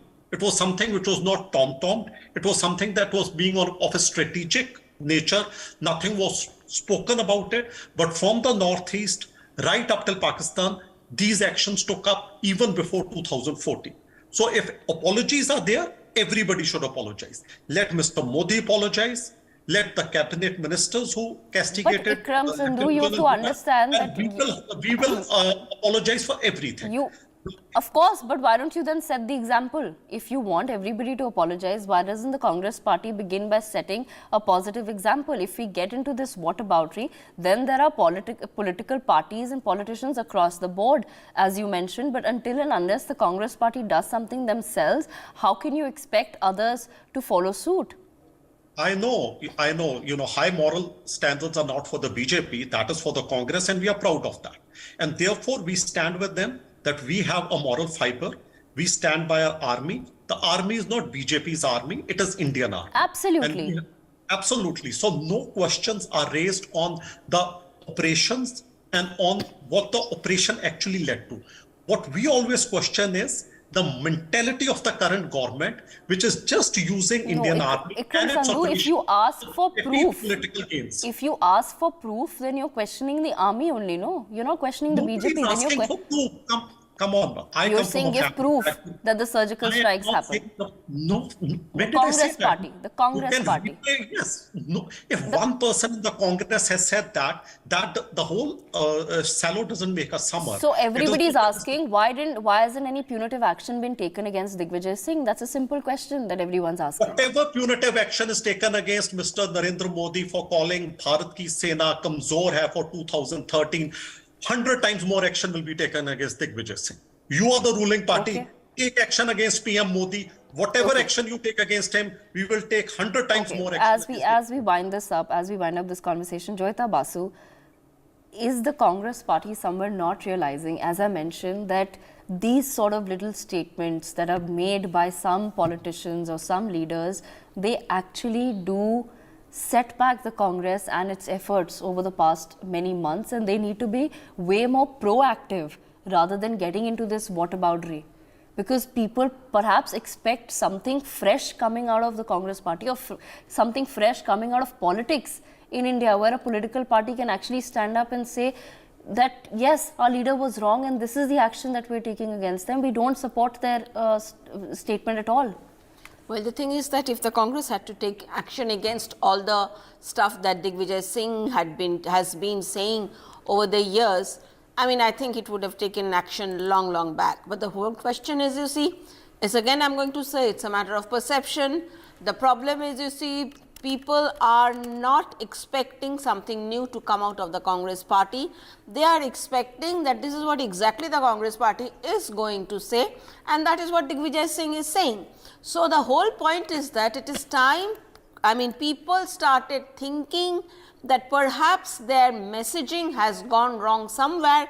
If they, at the same time, people like Digvijaya Singh, they kind of help entrench that message.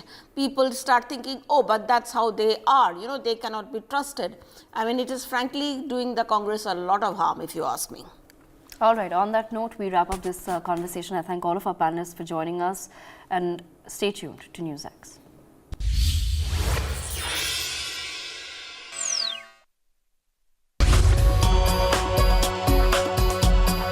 Amidst biased news and lopsided views, NewsX amplifies the Janta's voice, where your views shape the news. You can cast your vote on the day's burning issues. You can even participate in NewsX polls and surveys. You can gauge the nation's pulse in real time. NewsX presents Statistically Speaking on Mondays, Wednesdays and Fridays, 7:30 p.m. Indian Standard Time, only on NewsX. News, not noise.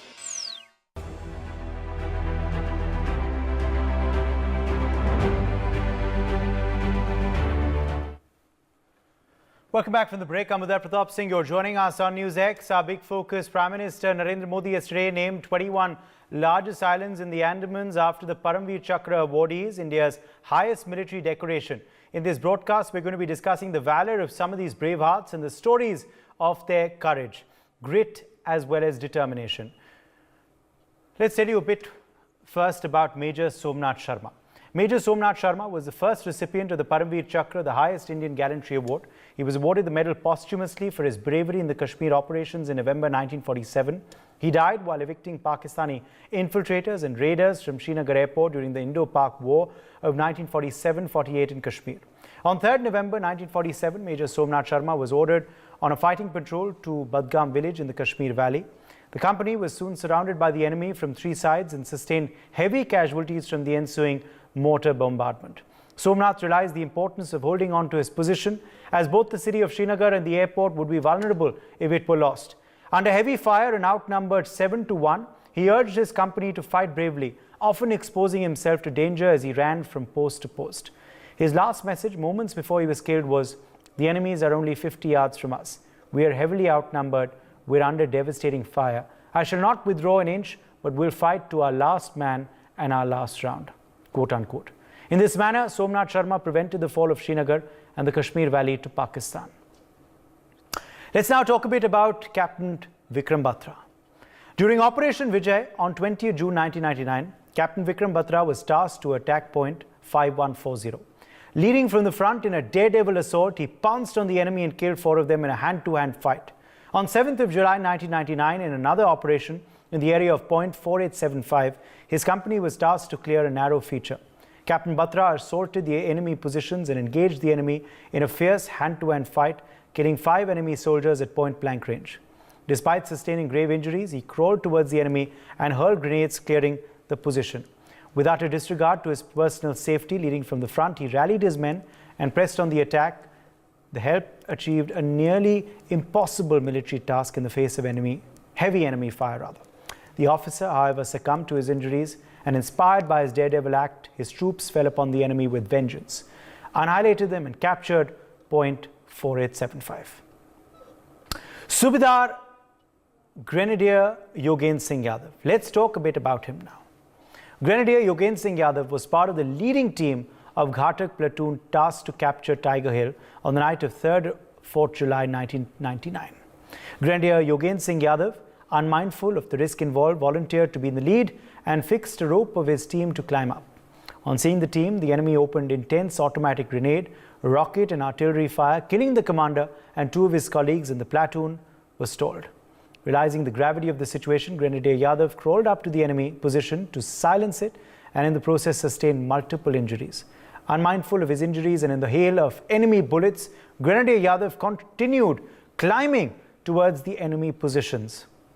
Lobbing grenades and continuously firing from his weapon, he killed 4 enemy soldiers in close combat and silenced the automatic fire. Despite multiple injuries, he refused to be evacuated and continued the charge. Let's talk a little bit about now our next guest, who of course is who we're also honoring today and who has been honored earlier today, CQMH Abdul Hamid. On 10 December 1965, Pakistani forces, remember, had launched an attack in the Khemkaran sector. Realizing the grave situation, Company Quartermaster Havaldar Abdul Hamid moved out to a flanking position with his gun mounted on a jeep under intense enemy shelling and tank fire. Taking an advantageous position, he knocked out the leading enemy tank and then swiftly changed his position. He sent another tank up in flames. By this time, the enemy tanks in the area had spotted him and brought his jeep under concentrated machine gun and high explosive fire. Undeterred though, Company Quartermaster Havaldar Abdul Hamid kept on firing on yet another enemy tank from his recoilless gun.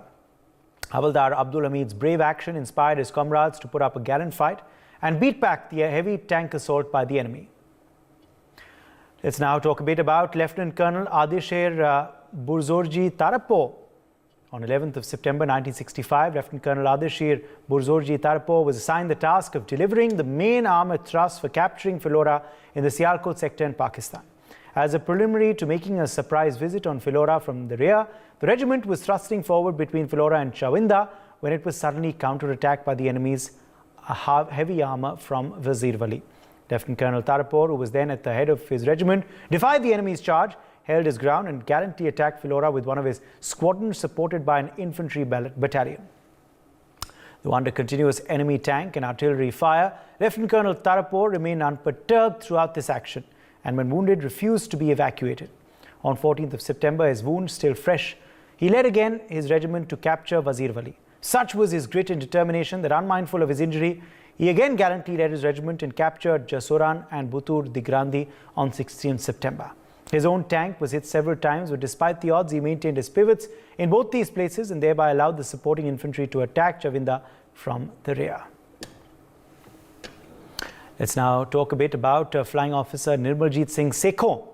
Flying Officer Nirmaljeet Singh Sekhon was a pilot of a NAT detachment based at Srinagar for the air defense of the valley against Pakistani air attacks. On 14th of December 1971, Srinagar airfield was attacked by a wave of enemy Sabre aircrafts. Immediately, however, no fewer than 6 enemy aircrafts were overheard and they began bombing and strafing the airfield. Flying Officer Sekhon took off and immediately engaged a pair of the attacking Sabres. In the fight that ensued, he had secured hits on one aircraft and set another on fire. By this time, the other Sabre aircraft came to the aid of their hard-pressed companions and Flying Officer Sekhon's NAT was again outnumbered, this time by 4-1. Even though alone, Flying Officer Sekhon engaged the enemy in an unequal combat. In the fight that followed at treetop height, he almost held his own, but was eventually overcome by the sheer weight of numbers. Let's now open this up to our panel as well that's joining us live. Lieutenant General Raj Kadian, former Deputy Chief of the Indian Army, is with us live. Major General Gigi Dwivedi, security analyst, is joining us live. We also have Colonel Shailendra Singh, defense expert, live with us. Group Captain UK Devnath, defense analyst, is also joining the broadcast. Let me begin with you first, Lieutenant General Kadian. Your first thoughts on this big development, on this big announcement today by the government. It's a big tribute to India's Paramveer Chakra awardees, and what your thoughts on some of their bravery is, what I just read out in these citations. Uday, you read out some of the names and a brief citation. The bravery shown by these PVC awards is unique. There are two aspects that stand out. One, it is always conspicuous bravery in the face of enemy, not behind or anywhere else. Second, when the chance of getting killed is very high. That is why out of the 21 PVC awardees ever since 1947, 14 were posthumous. Only 7, that is 2/3, died in that act. So this action by the government is very unique and it will go a long way in motivating the others to achieve the same degree of prominence and same kind of martyrdom. A lot of people die in war. But to die in the face of the enemy and doing something which is almost superhuman, very difficult to describe to the audience, except those of my colleagues who've been through it. It requires superhuman effort at that stage to take the lead, advance in the face of machine gun fire or shelling or aircraft firing, and to get the country's honor. So today, it's a very unique day when the government has decided to name 21 islets in our Nicobar and Andaman Islands after these PVC winners. I think it's a great idea. It will be a greatly motivating factor for the future soldiers. Yes, absolutely. Let me take that across to Major General Gigi Dwivedi as well. Major General Dwivedi, it's certainly a big announcement today. How do you view it? Do you believe it's a great way to honor our Paramveer Chakra awardees? And, what are your thoughts on the bravery that they've displayed, some of the citations that I was just reading out? Well, Uday, firstly, as a war veteran and a soldier myself, I feel it's a befitting honor to our war heroes because they made supreme sacrifice, and Paramveer Chakra is the highest award and given to the bravest of the brave. I remember 17th war where I started my career in Bangladesh. One of the awardees was from Bangladesh, and like Al-Bateka. And you see, everyone performs, but these are the performances which go beyond the call of duty and beyond the human limits. And I think what has been done by the Prime Minister to honor our war heroes is actually long due, because unfortunately in our country, we don't have that kind of depth of strategic culture. And these are the actions which actually bring our heroes to our current generation, because the heroism should never be forgotten.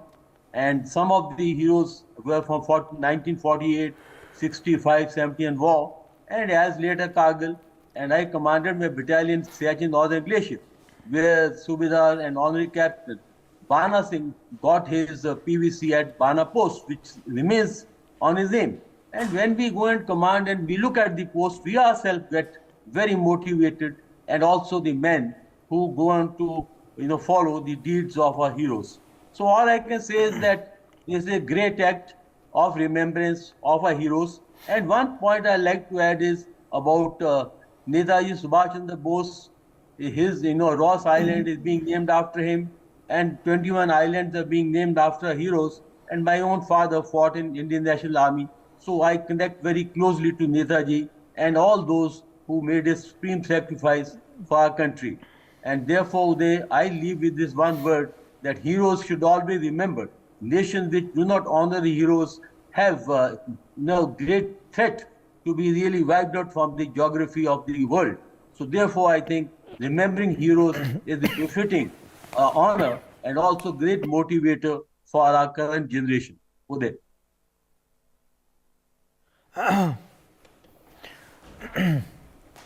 Absolutely. Let me take that to Colonel Shailen Singh as well. Colonel Shailen Singh, at the end of the day, soldiers do not lay down their lives for the nation for any honor or any award. They're doing it simply for their duty to the forces and duty to the nation. But still, such remembrances are important, isn't it, Colonel Shailen Singh? Uday, you have stolen the words from my mouth. I can only blame you for that. Let me tell you, no soldier ever fights or gives up his life willingly, knowingly, that because he's going to get a Paramveer Chakra. No, it is not for that. You have actually recognized very few of those sacrifices done by soldiers, hundreds of them who have died over a period of time. But yes, these Paramveer Chakras are the one who represent all those people who had that spirit, even those people who were not very lucky to give up their life for the country. I can only tell you that. It was long due. I think first time the justice is being done for the armed forces, that yes, if you have done something good, the country will at least remember you. You give me one reason why a road in capital should be named as, let's say, Rajesh Pilot Road. No, what has he done for my country? I want to know that. What was the sacrifice? There are tens of road, which could be Paramveer Chakra Lane, it could be Mahavir Chakra Lane, and you only display their photograph on that lane. Who does it stop? I think a beautiful beginning has been done by the government. It was long overdue. I think all countrymen will feel proud of it, that yes, we have started recognizing our Paramveer Chakra. I am very sure it will come down to Sena medals. It will come down to the soldiers who have given up their life, at least in their own state. I hereby demand that. They have a right. They have a right to be known. You can't be naming everything after the politicians only, and that too, who have done nothing for my country. I want to know every road which is named, why it is named like that. Let us have a policy. Let us have a sense of paying back for all those people who died for their country, who have given up their life for the country. I think I can only tell you, hats off the government. Government, I salute you that yes, you are trying and made a beginning to start honoring back, start remembering back my soldiers, our soldiers. Country should be proud of them. Absolutely. Group Captain Devnath, come in here. Group Captain Devnath on, the remembrance being given to the soldiers, being offered to the soldiers through this decision to name the islands after them. Do you believe this is an appropriate gesture? Do you believe this is a gesture that, should perhaps have happened much earlier? But kudos to the government for doing it today.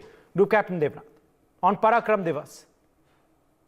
Uday, glory to the soldier who gave their life for the nation. And I am today my heart is filled with great pride that our government has finally decided to recognize and name these 21 islands at Andaman Nicobar on the names of the brave soldiers, 21 brave soldiers and officers who fought for the nation in various wars. Nothing, I am telling you that nothing motivates a soldier to fight for his nation and probably lay down his life for the nation other than only one single fact, one single factor, that he has a belief that entire nation is behind him, that desh ka bachcha uski izzat karta hai. Today when a soldier dies and when his body comes to his village, entire village pays respect to his family. For generation, his family is remembered as a family of brave people. People remember कि इनके पिताजी ने, his father, his grandfather, his great-grandfather fought for the country. This is the way a country can move ahead. Only a country which takes pride in its history and its brave soldiers can move ahead with head held high. Yes, Uday? Absolutely. A country is often judged, isn't it, Lieutenant General Qadian, by how it treats its soldiers? Uday, as everybody has brought out, it's a great honor. Unfortunately, in a country like India, which is surrounded by adversaries on two sides, this award itself indicates we've got these awards in the plain sector against Pakistan, in the Samba sector, and in the J&K across the line of control, and in Ladakh, and also in Nifa. Of course, one of them was abroad in Congo, Salaria. The question is that in a country like us, the level of awareness of the soldiers' contribution is not as per it should be, like other countries. Why don't we have military history in our syllabus in the schools and colleges? Today, every child of 6 years old can recount the names of our cricketers or other sportsmen. But you ask him who was Vikram Batra, half of them will not know.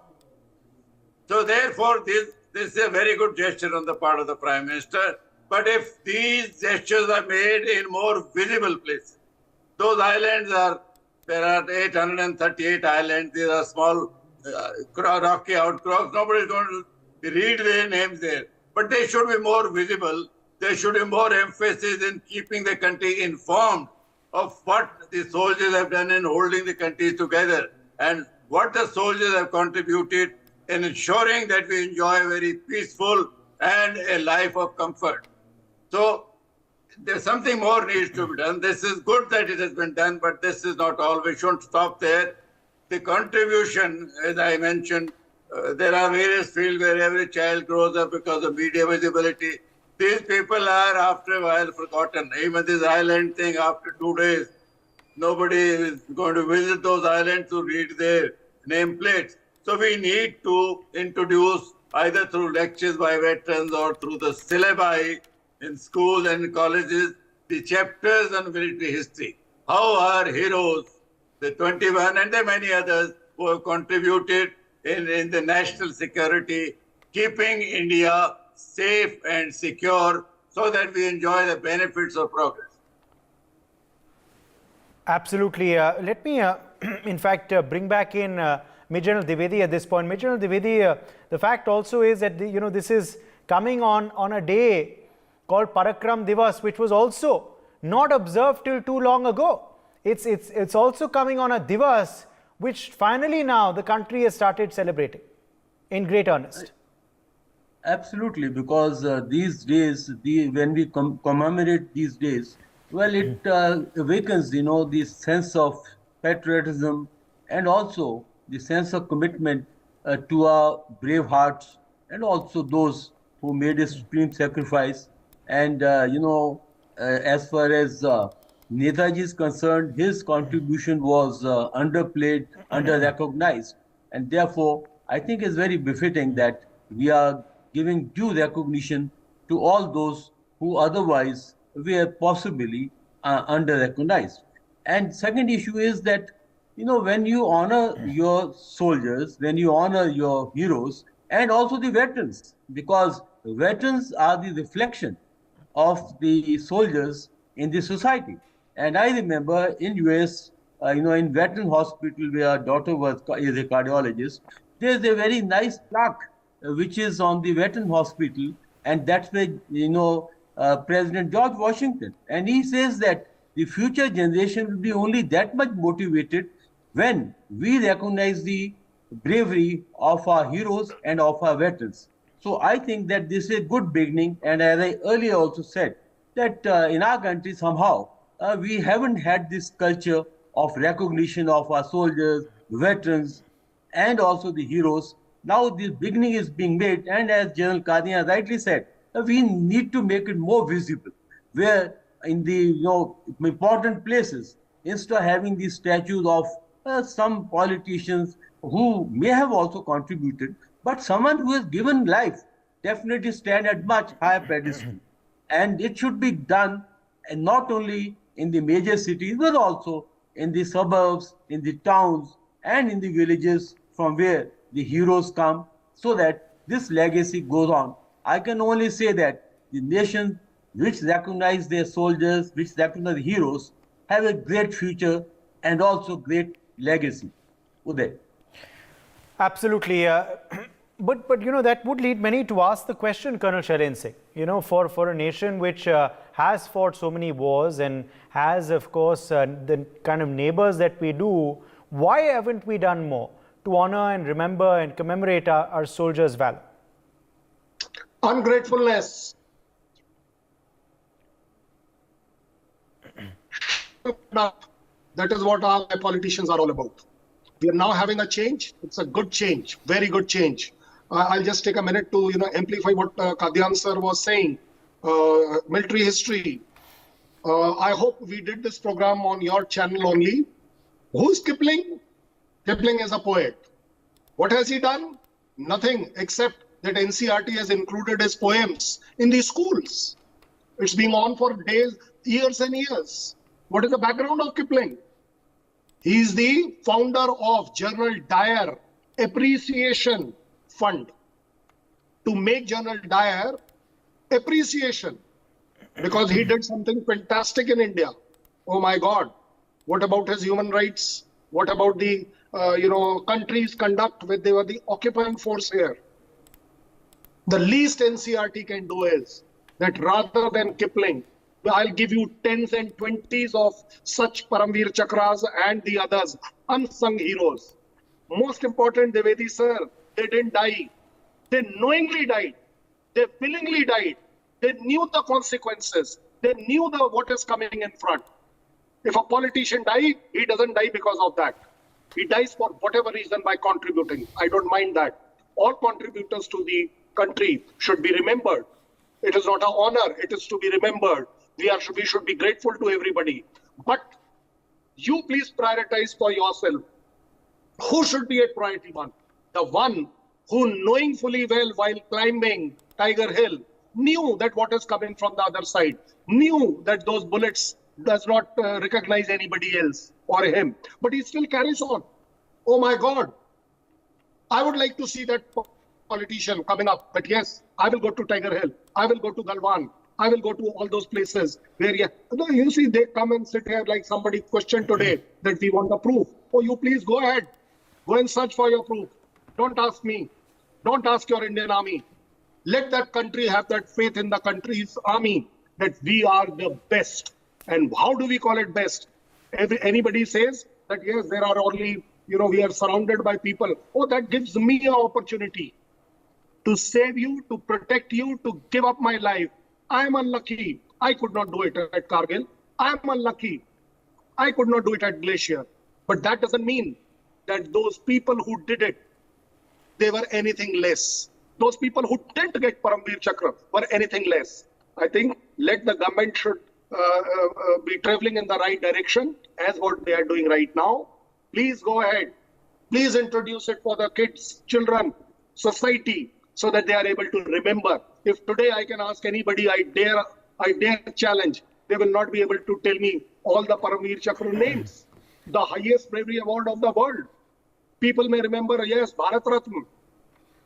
I don't know how Bharat is not, the soldiers are not eligible for that. Why it has to be called only a civil award? Why can't it be a equality for me also? If my soldier is doing something great, fantastic. You see, Uday, it's a very beautiful beginning. It was long overdue. And I will say, please don't honor us. Absolutely. Please don't.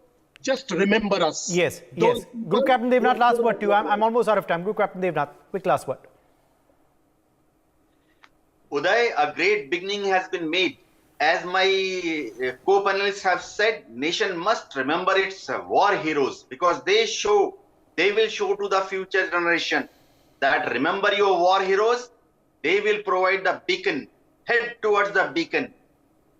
Illuminate the world that India is a great nation. Indians are there and we will make a great India along with a great world. Prosperity will flourish from India, migrate to all over the world. Yes, Uday? Let's take a break. We've run completely out of time. My thanks to all of our guests for joining us on this discussion.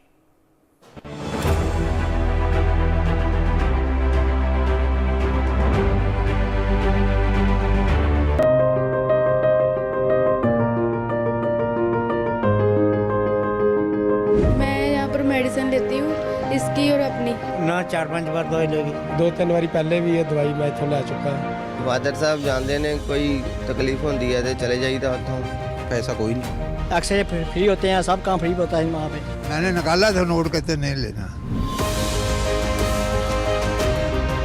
आ ਜਿਹੜੇ ਜਿੱਥੋਂ ਤੁਸੀਂ ਆਏ ਹੋ ਗੱਲਾ clinic ਦੇ ਵਿੱਚੋਂ ਬੈਠ ਕੇ ਦੇਖ ਲਓ ਤੁਸੀਂ ਬੈਠੇ ਗਏ ਹੀ ਹੋ बड़े आराम नाल देखा अच्छी तरह प्यार नाल ये नहीं होना फ्री वाला काम ते फ्री वाला कर ऐसा फील ही नहीं होता अभी गवर्नमेंट का है बहुत बढ़िया है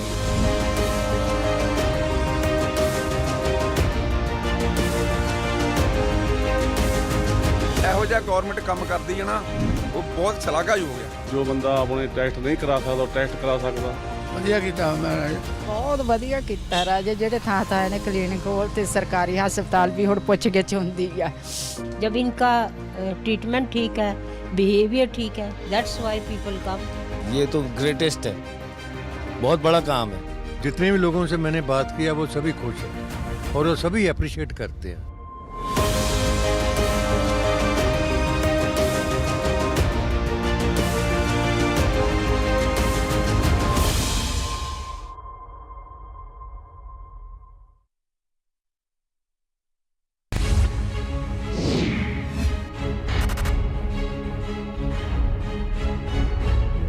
In 1919, 1,500 unarmed civilians were killed by British Indian Army at the Jallianwala Bagh. Jack Straw confirms that the British government established an inquiry. They had a team that was sent to Gujarat to find out what had happened. Under what international convention were British diplomats investigating Gujarat? Tony Blair and Jack Straw responsible. How do we hold them accountable for the millions of lives that were lost because of their actions in Iraq?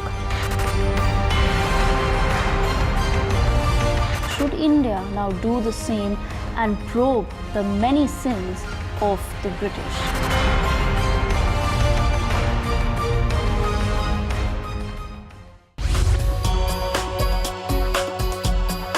Amidst biased news and lopsided views, NewsX amplifies the Janta's voice, where your views shape the news. You can cast your vote on the day's burning issues. You can even participate in NewsX polls and surveys. You can gauge the nation's pulse in real time. NewsX presents Statistically Speaking on Mondays, Wednesdays and Fridays, 7:30 p.m. Indian Standard Time, only on NewsX. News, not noise.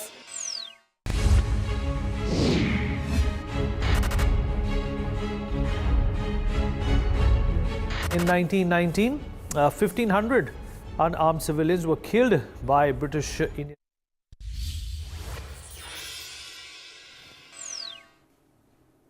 Hello, and welcome. You're watching NewsX. I'm Devika Chopra. Now, hours after the Congress party found itself in an embarrassing situation, having to clean up the air over Digvijaya Singh's demand for a proof of the surgical strikes, it seems that the grand old party is facing a new controversy, with Congress leader Rahul Gandhi now backing the very controversial BBC documentary on the 2002 Gujarat riots. Rahul Gandhi said, and I quote, "The truth has a nasty habit of coming out," as he accused the government of suppressing the press. While one can argue that the banning of the documentary may not be a solution in a free nation, for Rahul Gandhi to call what is clearly a propaganda piece the truth is a stretch of the imagination and quite insulting to India's institutions, including the Supreme Court, which only last year upheld the clean chit given to then Gujarat CM and others in the matter. The Supreme Court dismissed an appeal by Zakia Jafri and pulled up the appellant for quote-unquote bordering on undermining the integrity and sincerity of investigations. Despite 2 decades of investigations and cases later, the Supreme Court's clean chit to those accused for the riots, why is Rahul Gandhi now backing a BBC documentary that was filmed by a secret probe team that anyway undermined the sovereignty and even the security of India? We take this conversation forward. I have with me on the broadcast Subhrant Rai from the Congress. We also have with us Ambassador Veena Sikri. She's a former diplomat, Sumit Peer, political commentator, and I also have with me Joyita Basu, editor of the Sunday Guardian. But also joining me on the broadcast, I've been told, is Mr. Anthony of the Congress. Anil K. Anthony, a Congress leader, joins us on the broadcast as well. He has put out a tweet, and I'm going to just quickly read it out. It's on the screens for our viewers. He says, despite large differences with the BJP, I think that those in India placing views of the BBC, a British state-sponsored channel with a long history of India prejudices against India, and of Jack Straw, the brain behind the Iraq war, over Indian institutions, is setting a dangerous precedence and will undermine our sovereignty. So we will, in just a moment, bring Anil onto the broadcast as well. But let me begin with Ambassador Veena Sikri, if I can. Ambassador Sikri, what do you feel that the Congress party here is trying to achieve with Rahul Gandhi now coming out and showing some sort of support to this BBC documentary? Frankly, it's very surprising, I would say, amazing and absolutely unbelievable that the word of a BBC documentary is placed higher than that of the Supreme Court of India. And that is the most surprising part, because this documentary has totally ignored, has not even referred to the Supreme Court of India's judgment, which came about after years and years of investigation, and the judgment was passed in 2012, and absolutely investigated the case from all angles, from the lowest court to the highest court, through a special investigative team which was monitored by the Supreme Court. And after going into all the aspects, it came up with a complete judgment which exonerated Prime Minister Narendra Modi, then Chief Minister of Gujarat, from any involvement or any support at all to the tragic riots that took place following the train burning of Gujarat.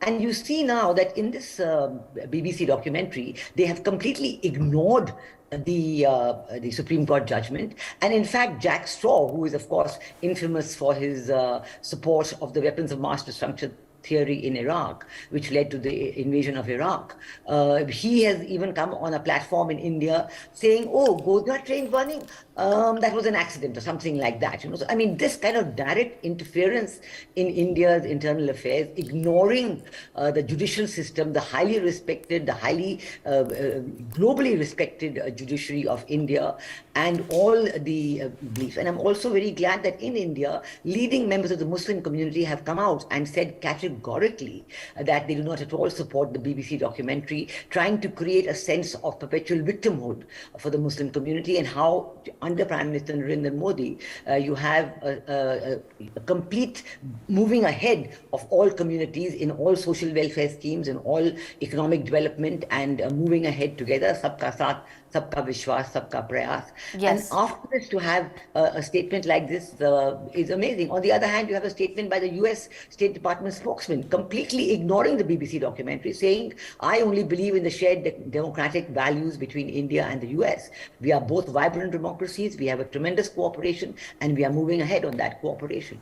Okay, Ambassador Sikri and the rest of the panelists, I will come back to you, but joining us is an important guest right now, Anil K. Anthony of the Congress with us on the broadcast. Mr. Anthony has put out this tweet, which I was referring to earlier, where he said that this is perhaps setting a dangerous precedence and it could undermine our sovereignty. Anil K. Anthony, your comments are of course very welcome, but at a time when one should actually be questioning the BBC and the British government for infringing upon India's sovereignty, the fact that they sent a secret probe team, your party leader has decided to back the BBC.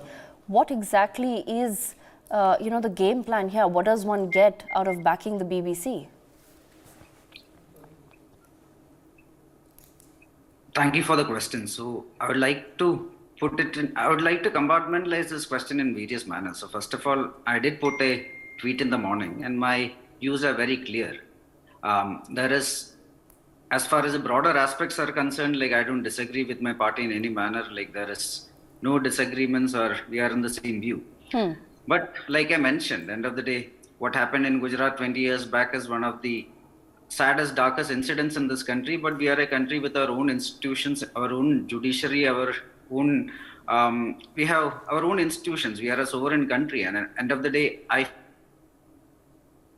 mistakes we have done in the past, and we shouldn't actually allow our own internal differences to be utilized by enemies of the state and create various issues here. And that is what I mentioned in this speech, like that we shouldn't be falling to other vested interests from outside the country. So our core interest, our core national interest, including our sovereignty, security and strategic interest, should never be compromised by political differences. But Anil Anthony, we do see that time and again it is compromised, and especially at the hands of politicians. How do we move and how do we usher in a new political era where at least foreign elements are not allowed to divide India on any lines whatsoever? Because somewhere it seems that the opposition parties in the country are failing to gauge the sense, the pulse of the people. Today we live in an India where nobody wants to back a BBC documentary or some British secret probe team's findings on anything that's happened in our country, because we take immense pride in our sovereignty, in the fact that we are an independent democratic nation that has powerful institutions that can do the job much better than a BBC or a British government team. See, I completely agree with you. End of the day, there is not even a question of this is much better or that better. End of the day, these are not options which should even be a part of this country's narrations in any manner. This is the 75th year of our independence, and in the 75 years, the Congress party, I would say, has played a large role in creating the country what it is. And in this last 75 years, we have come a long way. And this is probably the year in which we have actually even surpassed Great Britain as the 5th largest economy in the world. And right now, we are on this particular trajectory. And at this point of time, as a young Indian, I find it very disappointing that certain people still have certain of these colonial prejudices, and they still do rate certain entities from outside to have more sanctity or more say than any of the institutions in this country, which shouldn't happen. And at the end of the day, we shouldn't let certain mistakes we have done, our people have done like centuries back, once again be repeated. Like, for example, maybe 250, 300 years back, it was actually some of these internal bickerings between some of our regional kingdoms, etc., which the East India Company actually exploited to actually start the colonial rule in this country. And at this point of time, all that should be in the past. We should learn from the mistakes of our past, but at the same time, we should understand that we are actually surrounded by two very hostile countries, which is again trying to meddle in this country's internal affairs. And then we have certain other countries, because of certain history, they also has been historically trying to meddle in this country. We shouldn't let any of that happen. We should be proud of the fact that we are the world's oldest and largest democracy. And at the end of the day, we shouldn't let our internal political differences ever be made into a tool by any of these countries to divide our country, nor, let's say, dilute our like affect our sovereignty or our core interest in any manner. So this is the only thing which I actually have mentioned, and this is the only thing which I meant from that tweet. There is nothing more beyond that. And right, absolutely, absolutely. Anand Anthony, before we let you go, just continuing upon the theme that you touched upon as well, and what I was also mentioning, that India has now reached a point where we are actively trying to shed our colonial past. Now, the current government is doing a lot, as much as it can, to move us into an era where we are proud of, it could be the Make in India scheme, Made in India for the world, so on and so forth. And these steps have been welcomed by the people. People of India are also welcoming. So my last question to you is, how do we ensure that political parties also come on board as far as this larger Team India approach is concerned? See, end of the day, there would not have been a Team India approach without the efforts that our party has been doing from 1947. This is a country where in 75 years since our independence, 55 years the Congress party was in government. And if you look at any of the Congress government, we also have played an instrumental role in creating the foundations over which this current government is doing. So end of the day, when it comes to these kind of things, like the narration that the opposition or the Congress is against India's development, or we are not a part of the India story, is not a truth in any manner too. Right, absolutely. Anand Anthony, thank you so much for joining us on the broadcast with your perspective and clarity as to, what is it that India really needs to be doing at this point in time. Let me bring in some of our other guests back into the conversation. Joyita Basu, if I can bring you in to this conversation here.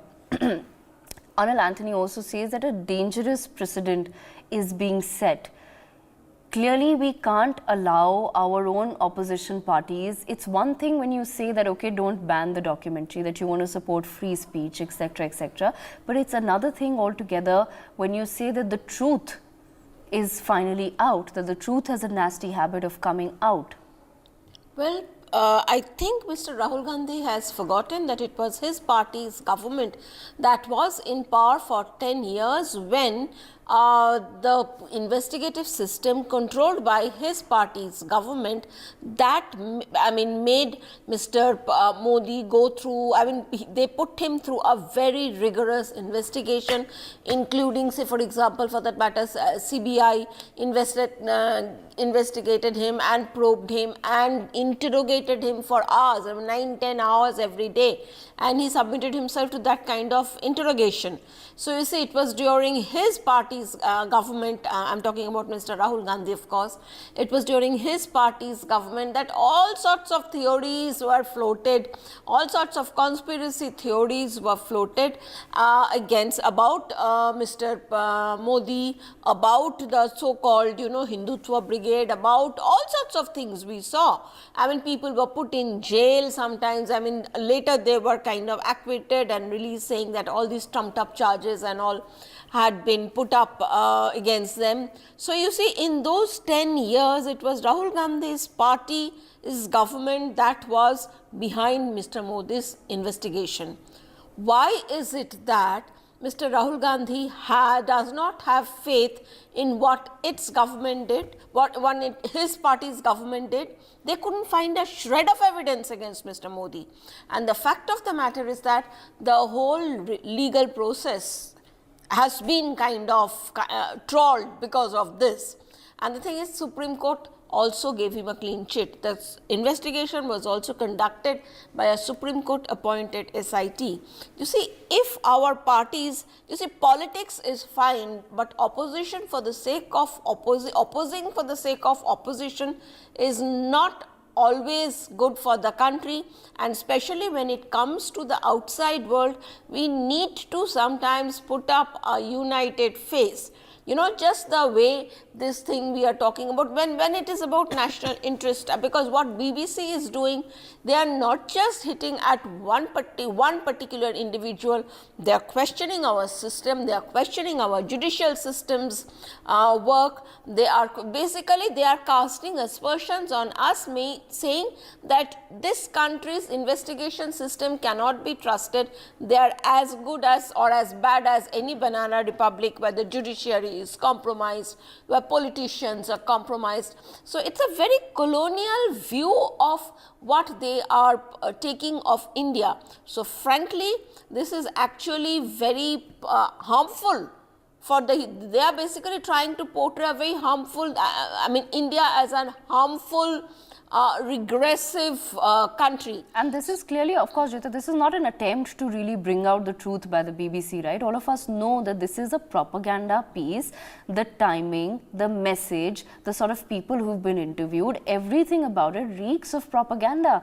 And they're trying to play a very dangerous game, and they're doing so right ahead of India's general elections. None of this was a coincidence. None of this was an accident. Majid Hydari, do you believe that somewhere the opposition parties, not just the Congress, but also several TMC MPs have come out and, they've also backed the screening of the BBC documentary and they've shared links, etc. Is the opposition failing to gauge the pulse of the nation? Because nobody in India today will accept a BBC or a British government spy team coming out with a report 20 years later trying to tell us what happened in our own country. Is that we have been discussing it across TV channels for the last many days. We have been criticizing it or we have been supporting it. But the irony is that none of us have actually seen the documentary because its link is legally not available in the country. So there we have the right to freedom of expression or to know information being hindered for some reasons. But the point here is, see, the basic issue is what we have been saying as the minority community of the country is that why couldn't Godhra be prevented? The question has not been who is actually behind all this, what happened that more than 700 people from one particular community got killed and what happened afterwards. The point is why couldn't it be prevented? When we believe in the fact that Modi hai to mumkin hai, it's our national slogan this time that Modi hai to mumkin hai, why can't we apply the same phrase for the Godhra when it was under the regime of Honorable Prime Minister, when he was, Narendra Modi ji was the Chief Minister? That's first point. The second point is, what has happened afterwards? What has been the confidence building measures by the BJP governments in particular? Has the confidence building measure been the release of the rapist of Bilkis Bano and she again knocking the doors Majid Hydari, really? You want to tell me there's been no confidence building for the minority community by the government? There's been none. There's been nothing. Are you saying that today in India, are you saying that government policies and government schemes are given on the basis of race and religion and caste in India? Are you saying that? Are you saying that there have been no beneficiaries of any minority community of the overall progress that the country has made? Are you saying that only a particular religion in India is progressing and that the minorities are not progressing? My simple point is the test case of Bilkis. No, when you say that there is no confidence building exercise, when there is no confidence building exercise, what do you mean? What sort of confidence building exercise would you like? No, the best confidence building could have been when the nation was begging that the rapists should not be released. At least the government should have intervened and said, no, these rapists should not be released at any time, at any point, at any cost. But the point is that they were released and their release was celebrated. And that is the issue about the 2002 riots or is the issue about Bilkis Bano? See, both the things are interconnected. Yes, Bilkis Bano is the victim of you tell those me, riots. yes, of course. But why is it that now, when the matter about the BBC documentary being, people are now questioning how is it that the BBC could come in and probe and send its own, the British government could send its own team, etc. Now suddenly the matter has become about Bilkis Bano. And if Rahul Gandhi I give a damn to the documentary made by those colonial people who had once been running this country through cruelty. I give a damn to that documentary and even that nation for that matter when it comes to my nation and my nationality and my Prime Minister. But my point is very simple. What has been the confidence building measure by the government with regard to Gujarat rights? And the best example is Bilkis Bano, where even you won't find a reply. Why couldn't and say, yes, these rapists must stay back in jail, they must rot in jail? Okay, why does a victim need to beg for justice even after 20 years of the episode having taken place? I mean, we need to be united on this. Okay, Sumit Peer, there has been no confidence building by the central government as per Majid Hydari. How do you respond to that? Devika ji, the problem here is Baji Sahab doesn't want to acknowledge the truth. The truth is that India is progressing, India is developing, and the Muslim community is happy. Now, if you take recently, the Pasmanda Muslims, 80% of the Muslims are, Rashtra, Ahmadiyya, Shias and Bohras together. They have publicly announced they're very happy with Prime Minister Modi and they're doing well. Now, if you look at the number of houses given in UP, 43 lakhs, 60% of them went to the Muslim ladies. And if you look at the fall of triple talaq, if you look at 5 crore citizenship, 5 crore of this scholarship, which is only given to the minority community. If you look at the money given for their marriage, if you look at the reduction in triple talaq, if you look at the kind of new pattas they are being handed, if you look at the Ujjwala, Prajwala, Ayushman Bharat, all the government schemes which are given to everybody, there's no discrimination. But that fiasco which was built around that Modi will come, this will happen, that will happen, unki nadiyan bahegi. Some people want that to be alive. Some people still want the Muslims to be used as just mere vote banks. And after 5 years, my political interest is today support him. Like Farooq Abdullah, he changes his goalpost every 5 years. So they want Muslims to be captivated to that fact that BJP is dangerous, Modi is dangerous, and will use it politically as and when and where it suits us. Now, if you come back to this BBC incident, you see, the first thing is, if you talk about the rapist for that matter, the court in its wisdom and as per Indian law has passed a decision. The courts do not take dictation from Prime Minister Modi, and neither does the government intervene in the decisions of the court. When the court's decision is even implying or binding on the government, do you think the Honorable Court will call Mr. Modi's office and say, should we release them or not? No, it doesn't happen like that in India. India has a free and independent judiciary. Casting aspersions on the judiciary is casting aspersions on the judicial system of the India and the constitution of the India. Now, if you look at this particular documentary, I have 5 or 6 points to make.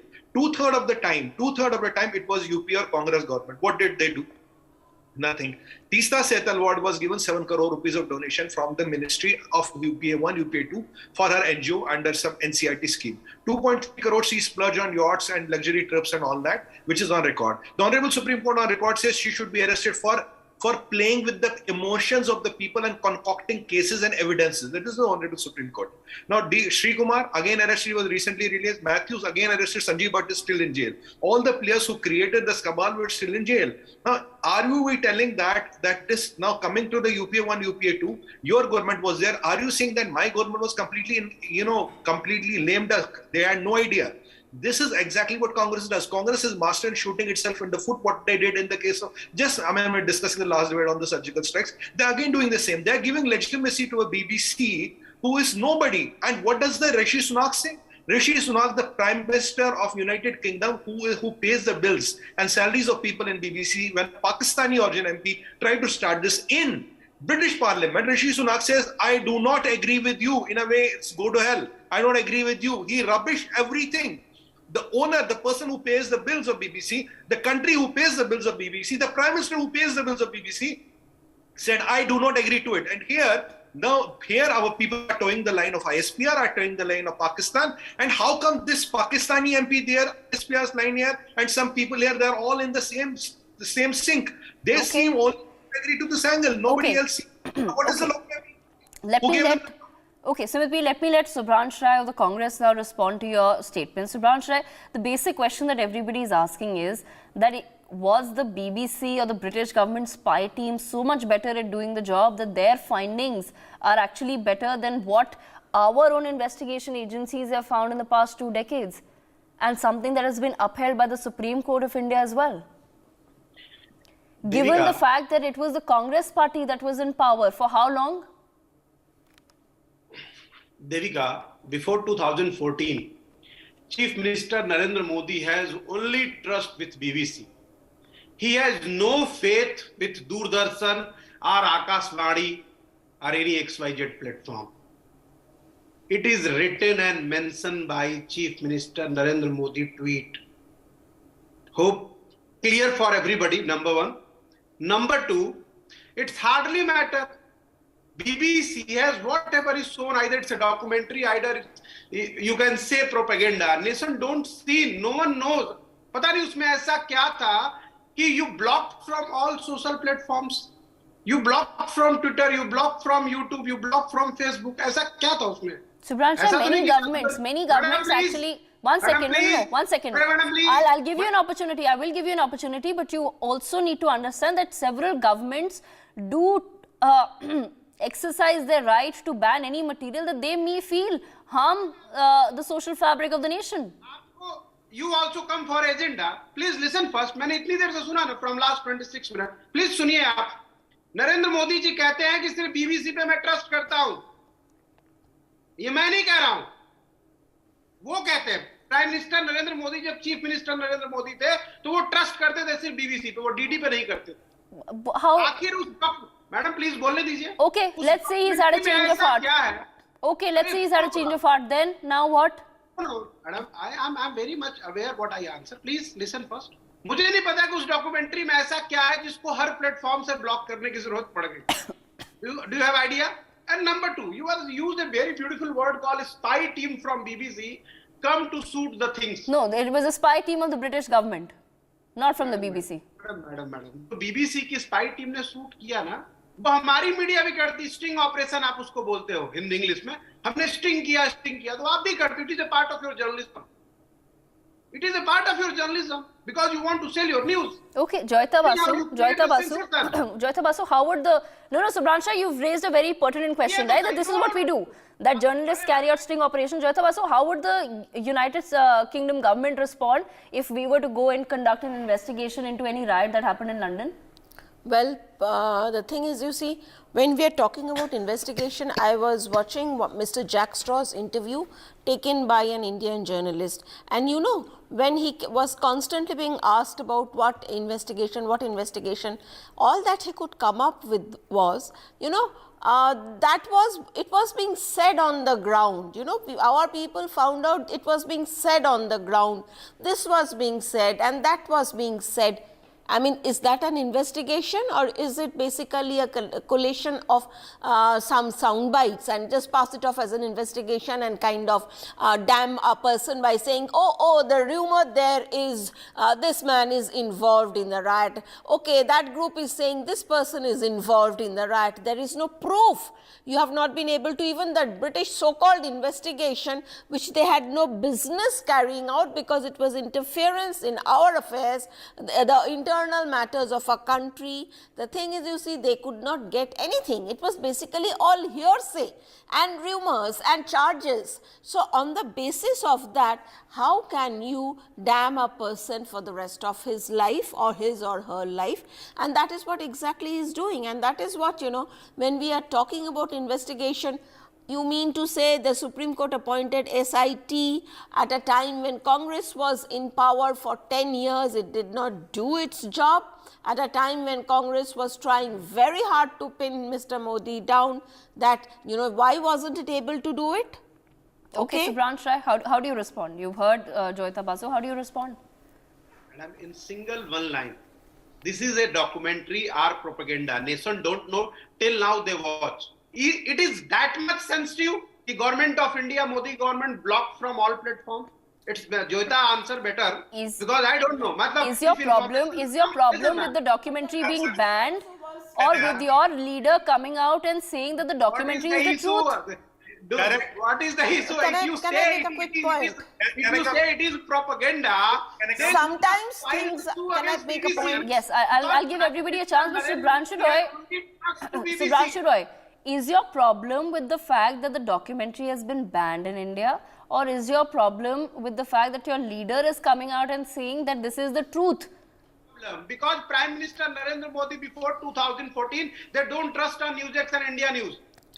Today, on that day, trust into BBC only. It is your problem. It is not my problem. Okay, let's assume that you are correct. Okay, let's assume that you are correct. If the nation don't watch, let's assume that you are correct. Why does your party believe in the BBC?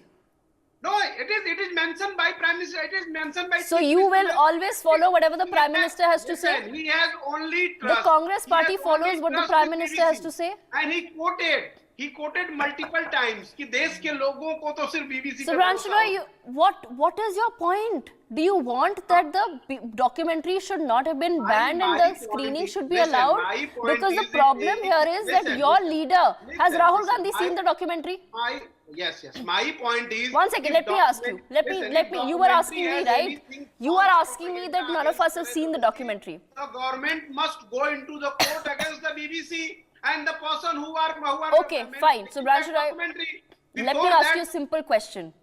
You are saying that none of us have seen the documentary and yet we are labeling it a propaganda piece. My question to you is, has Rahul Gandhi seen the documentary? Accidental Prime Minister. Subhranshu Roy, has Rahul Gandhi seen the documentary? Has the Congress party screened the documentary? Have all of you seen it? Why? Why Congress party and why BJP? This screen is done by people of India. No, I'm asking, have you seen the documentary? Has Congress seen the documentary? Listen. The Kashmir file is half-hearted propaganda. Some part is reality, maximum part is propaganda. Again, the accidental Prime Minister is some part is maybe reality, maximum point is propaganda. The nation should decide which is propaganda. No. Okay, you want the nation to decide. My simple question, Subhranshu Roy, I have to give others a chance as well. Can you just hear my question, please? Yeah. Has Rahul Gandhi seen the documentary? Why Rahul Gandhi seen the documentary? Has he seen it or not? It's a yes or no question. It's a yes or no question. Government of India blocked. Government of India blocked. So he's not seen it? So he has not seen it? So Rahul Gandhi has not seen the documentary? Listen. If he has not seen the documentary, how is he calling it the truth? That's the problem. The problem is very simple. If he has not seen the documentary, how is he calling it the truth? You cannot judge. Because today I am not judging. Your leader is judging. I've seen into multiple Twitter platforms. Okay, Subhranshu Roy, of that documentary is there. I have to give others a chance as well. Joyita, you wanted to make a point. Well, the fact of the matter is that even during that particular time, Congress itself had banned some documentaries saying that it would cause disharmony. So it is not that the first time documentaries have been banned in this country, not being allowed to be showed. And sometimes I guess there are times then when governments also need to put their foot down and say that, listen, you cannot mess with us. So I think this was one message. Whether I support the documentary banning or not, that is not the question here. The fact of the matter is that the government wanted to send out a message, a strong message, that we are a strong country, you do not mess with us, and so they did that. All right, and and let us not, Congress, suddenly wake up to the fact and say, oh, this is the first time there is censorship in the country. Don't forget what all the Congress did, how many people the Congress sent to jail just for even a cartoon. Okay, and now the fact of the matter is that, so let us not get into, I mean, for God's sake, for once can't we put up a united front and just say that, sorry, this is meddling in a country's internal affairs by a different government, by an alien government. Yes, and the question one has to ask is, if the tables were turned, what would the United Kingdom government or the BBC do to India if a set of journalists and a team was sent to London to investigate the London riots? Sumit Peer, you've been wanting to make a point. And point that if Rahul Gandhi has not seen the movie, how has he given it a certificate of truth? The same documentary which is rubbished by the British Parliament and flushed in the WC. That is the problem of the Congress. The question here is, are we saying that our whole judicial system and investigation machinery is useless, and there are 3 or 4 journalists maybe who are reincarnation of Sherlock Holmes, and they have come here and they have shown us the radar of truth? Are we insulting our own systems, our own government, our own Supreme Court, our own High Court, and are we insulting the Constitution of India? Is that what the Rahul Gandhi means? That is the question Subhranshu Raji has to answer, and he's running away from that, and he's trying to go and take us into a tangent as the document should be there or not. It is about not the documentary, it is about you're insulting all the Vyavastha and Yantra and Tantra of India. You're insulting everything which we are proud of. You're insulting the country. You're questioning your own UPA 1 and UPA 2 government of calling them being incompetent on the national media. That is what it is. Tomorrow you have no stance to say it was a mistake. Right. Think over it. You are insulting the country. Right. I want to give the last word to Ambassador Sikri. Ambassador Sikri, you've heard what several politicians have had to say on the debate as well. As a former diplomat, ma'am, what is your appeal at this point in time to political parties in the country that really do seem to not be gauging the pulse of the people as far as foreign intervention in any matter of India is concerned, and how crucial is it for us to put up a united front? We cannot allow a BBC to put out some sort of a propaganda piece right ahead of our elections, trying to meddle in India-UK relations, and then without watching it, call it the truth. Absolutely, you're absolutely right. I think the first lesson that we have to learn from this absolutely biased BBC documentary is that the credibility of BBC no longer exists. And actually, we have to look very carefully that if the BBC is a reliable interlocutor of facts at all. And I think all political parties in the government, in the country, should come together on this point, that nobody, not BBC, not anybody else, will be allowed to interfere in the internal affairs of India. And we should all realize that the Supreme Court judgment came when the UPA was in power. And now to say that the BBC documentary is more truthful than the Supreme Court, I mean, I think this is just playing politics, which does not help the country at all. And secondly, I think that we have seen Sumit Peer, others have spoken so strongly and bravely about how all communities are moving together. They're getting the benefits of development. They're moving together. They're moving ahead in education and social welfare. And that's how it should be. If other countries, particularly organizations like the BBC, are trying to cast aspersions on this, and possibly the documentary they're going to broadcast today is going to be more of the same bilge, I think that we should firmly fight against it. We should not allow these kind of foreign so-called agencies to come in and give their own spin, their own false, biased, malicious propaganda on what is happening in India. The Indian economy is growing, the people of India are growing with it, and we are hoping to move together and reach new heights. And this is what we have to all work together for. I don't think that we should allow a BBC to come and sow these seeds of discontent, the seed of differences among the different groups.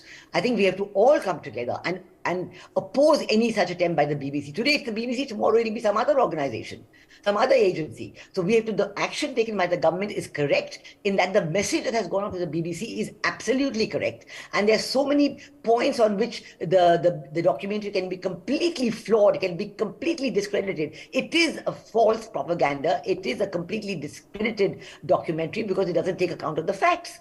So why should we in India be fighting about it? Why should we in India be saying that this is true or that is true or this has happened or that has happened? No, we should be moving ahead, saying we don't want you. We have our own, maybe have our own political differences within the country, but we are very able to look after them, and that's it. And we should show the BBC the door as far as I'm concerned. Absolutely. Thank you so much to all of our panelists for joining us this evening. We've completely run out of time. On that note, a very quick break.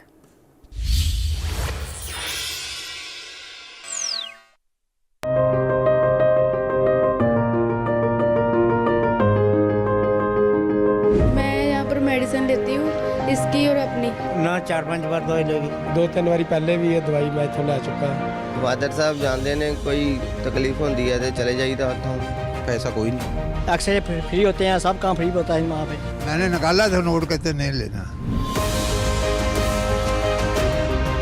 आ ਜਿਹੜੇ ਜਿੱਥੋਂ ਤੁਸੀਂ ਆਏ ਹੋ ਗੱਲਾਂ clinic ਦੇ ਵਿੱਚੋਂ ਬੈਠ ਕੇ ਦੇਖ ਲਓ ਤੁਸੀਂ ਬੈਠੇ ਗਏ ਹੀ ਹੋ बड़े आराम नाल देखा अच्छी तरह प्यार नाल ये नहीं होना फ्री वाला काम ते फ्री वाला कर वैसा फील ही नहीं होता अभी गवर्नमेंट का है बहुत बढ़िया है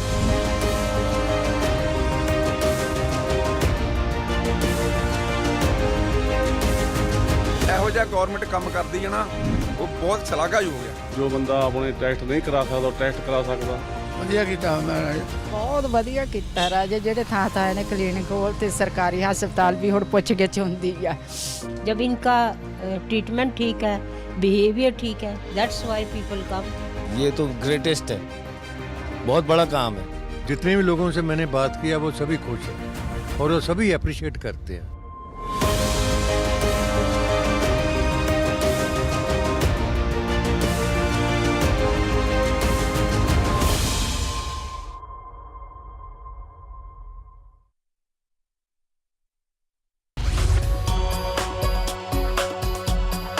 Amidst biased news and lopsided views, NewsX amplifies the Janta's voice, where your views shape the news.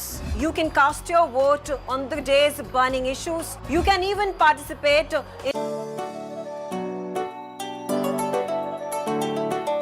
आम आदमी क्लिनिक संग बदल रहा पंजाब मुफ्त दवाई मुफ्त इलाज निखर रहा पंजाब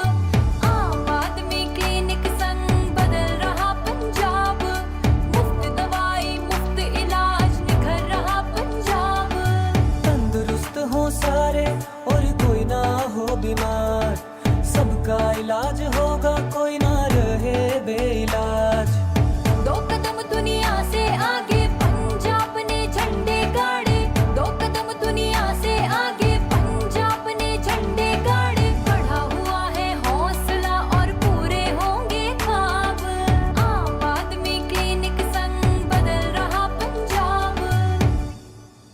सेहतमंद पंजाब का सपना साकार हो रहा है। हमने 15 अगस्त को 100 आम आदमी क्लिनिक लोगों के समर्पित किए थे, जिसका लोगों ने बहुत जोरदार स्वागत किया और लोग इस सेहत सेवा का बहुत फायदा ले रहे हैं।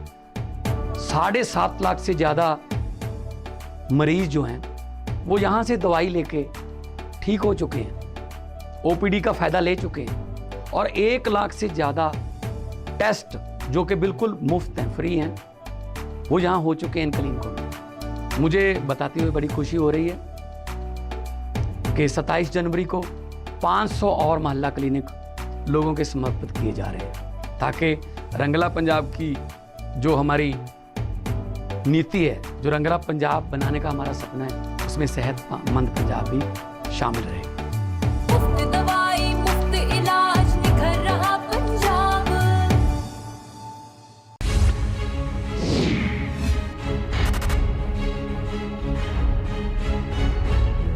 In 1919, 1,500 unarmed civilians were killed by British Indian Army at the Jallianwala Bagh.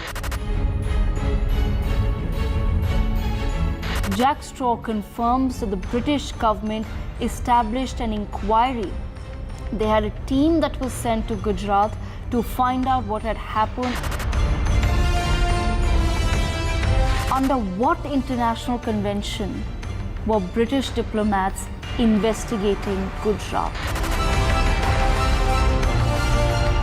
Tony Blair and Jack Straw responsible. How do we hold them accountable for the millions of lives that were lost because of their actions in Iraq? Should India now do the same and probe the many sins of the British?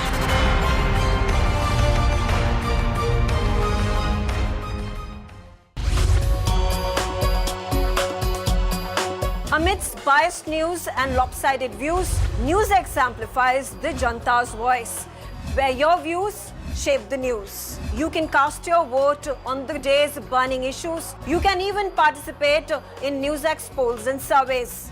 You can gauge the nation's pulse in real time. NewsX presents Statistically Speaking on Mondays, Wednesdays and Fridays, 7:30 p.m. Indian Standard Time, only on NewsX. News, not noise.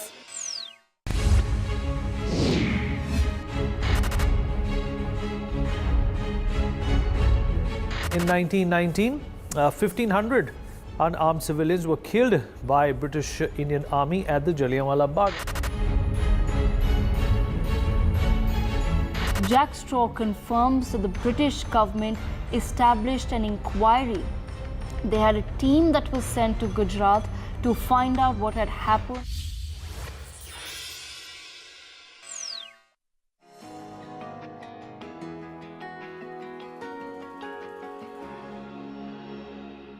Dear friends, let me welcome you to the follow-on public offer roadshow conference for Adani Enterprises Limited.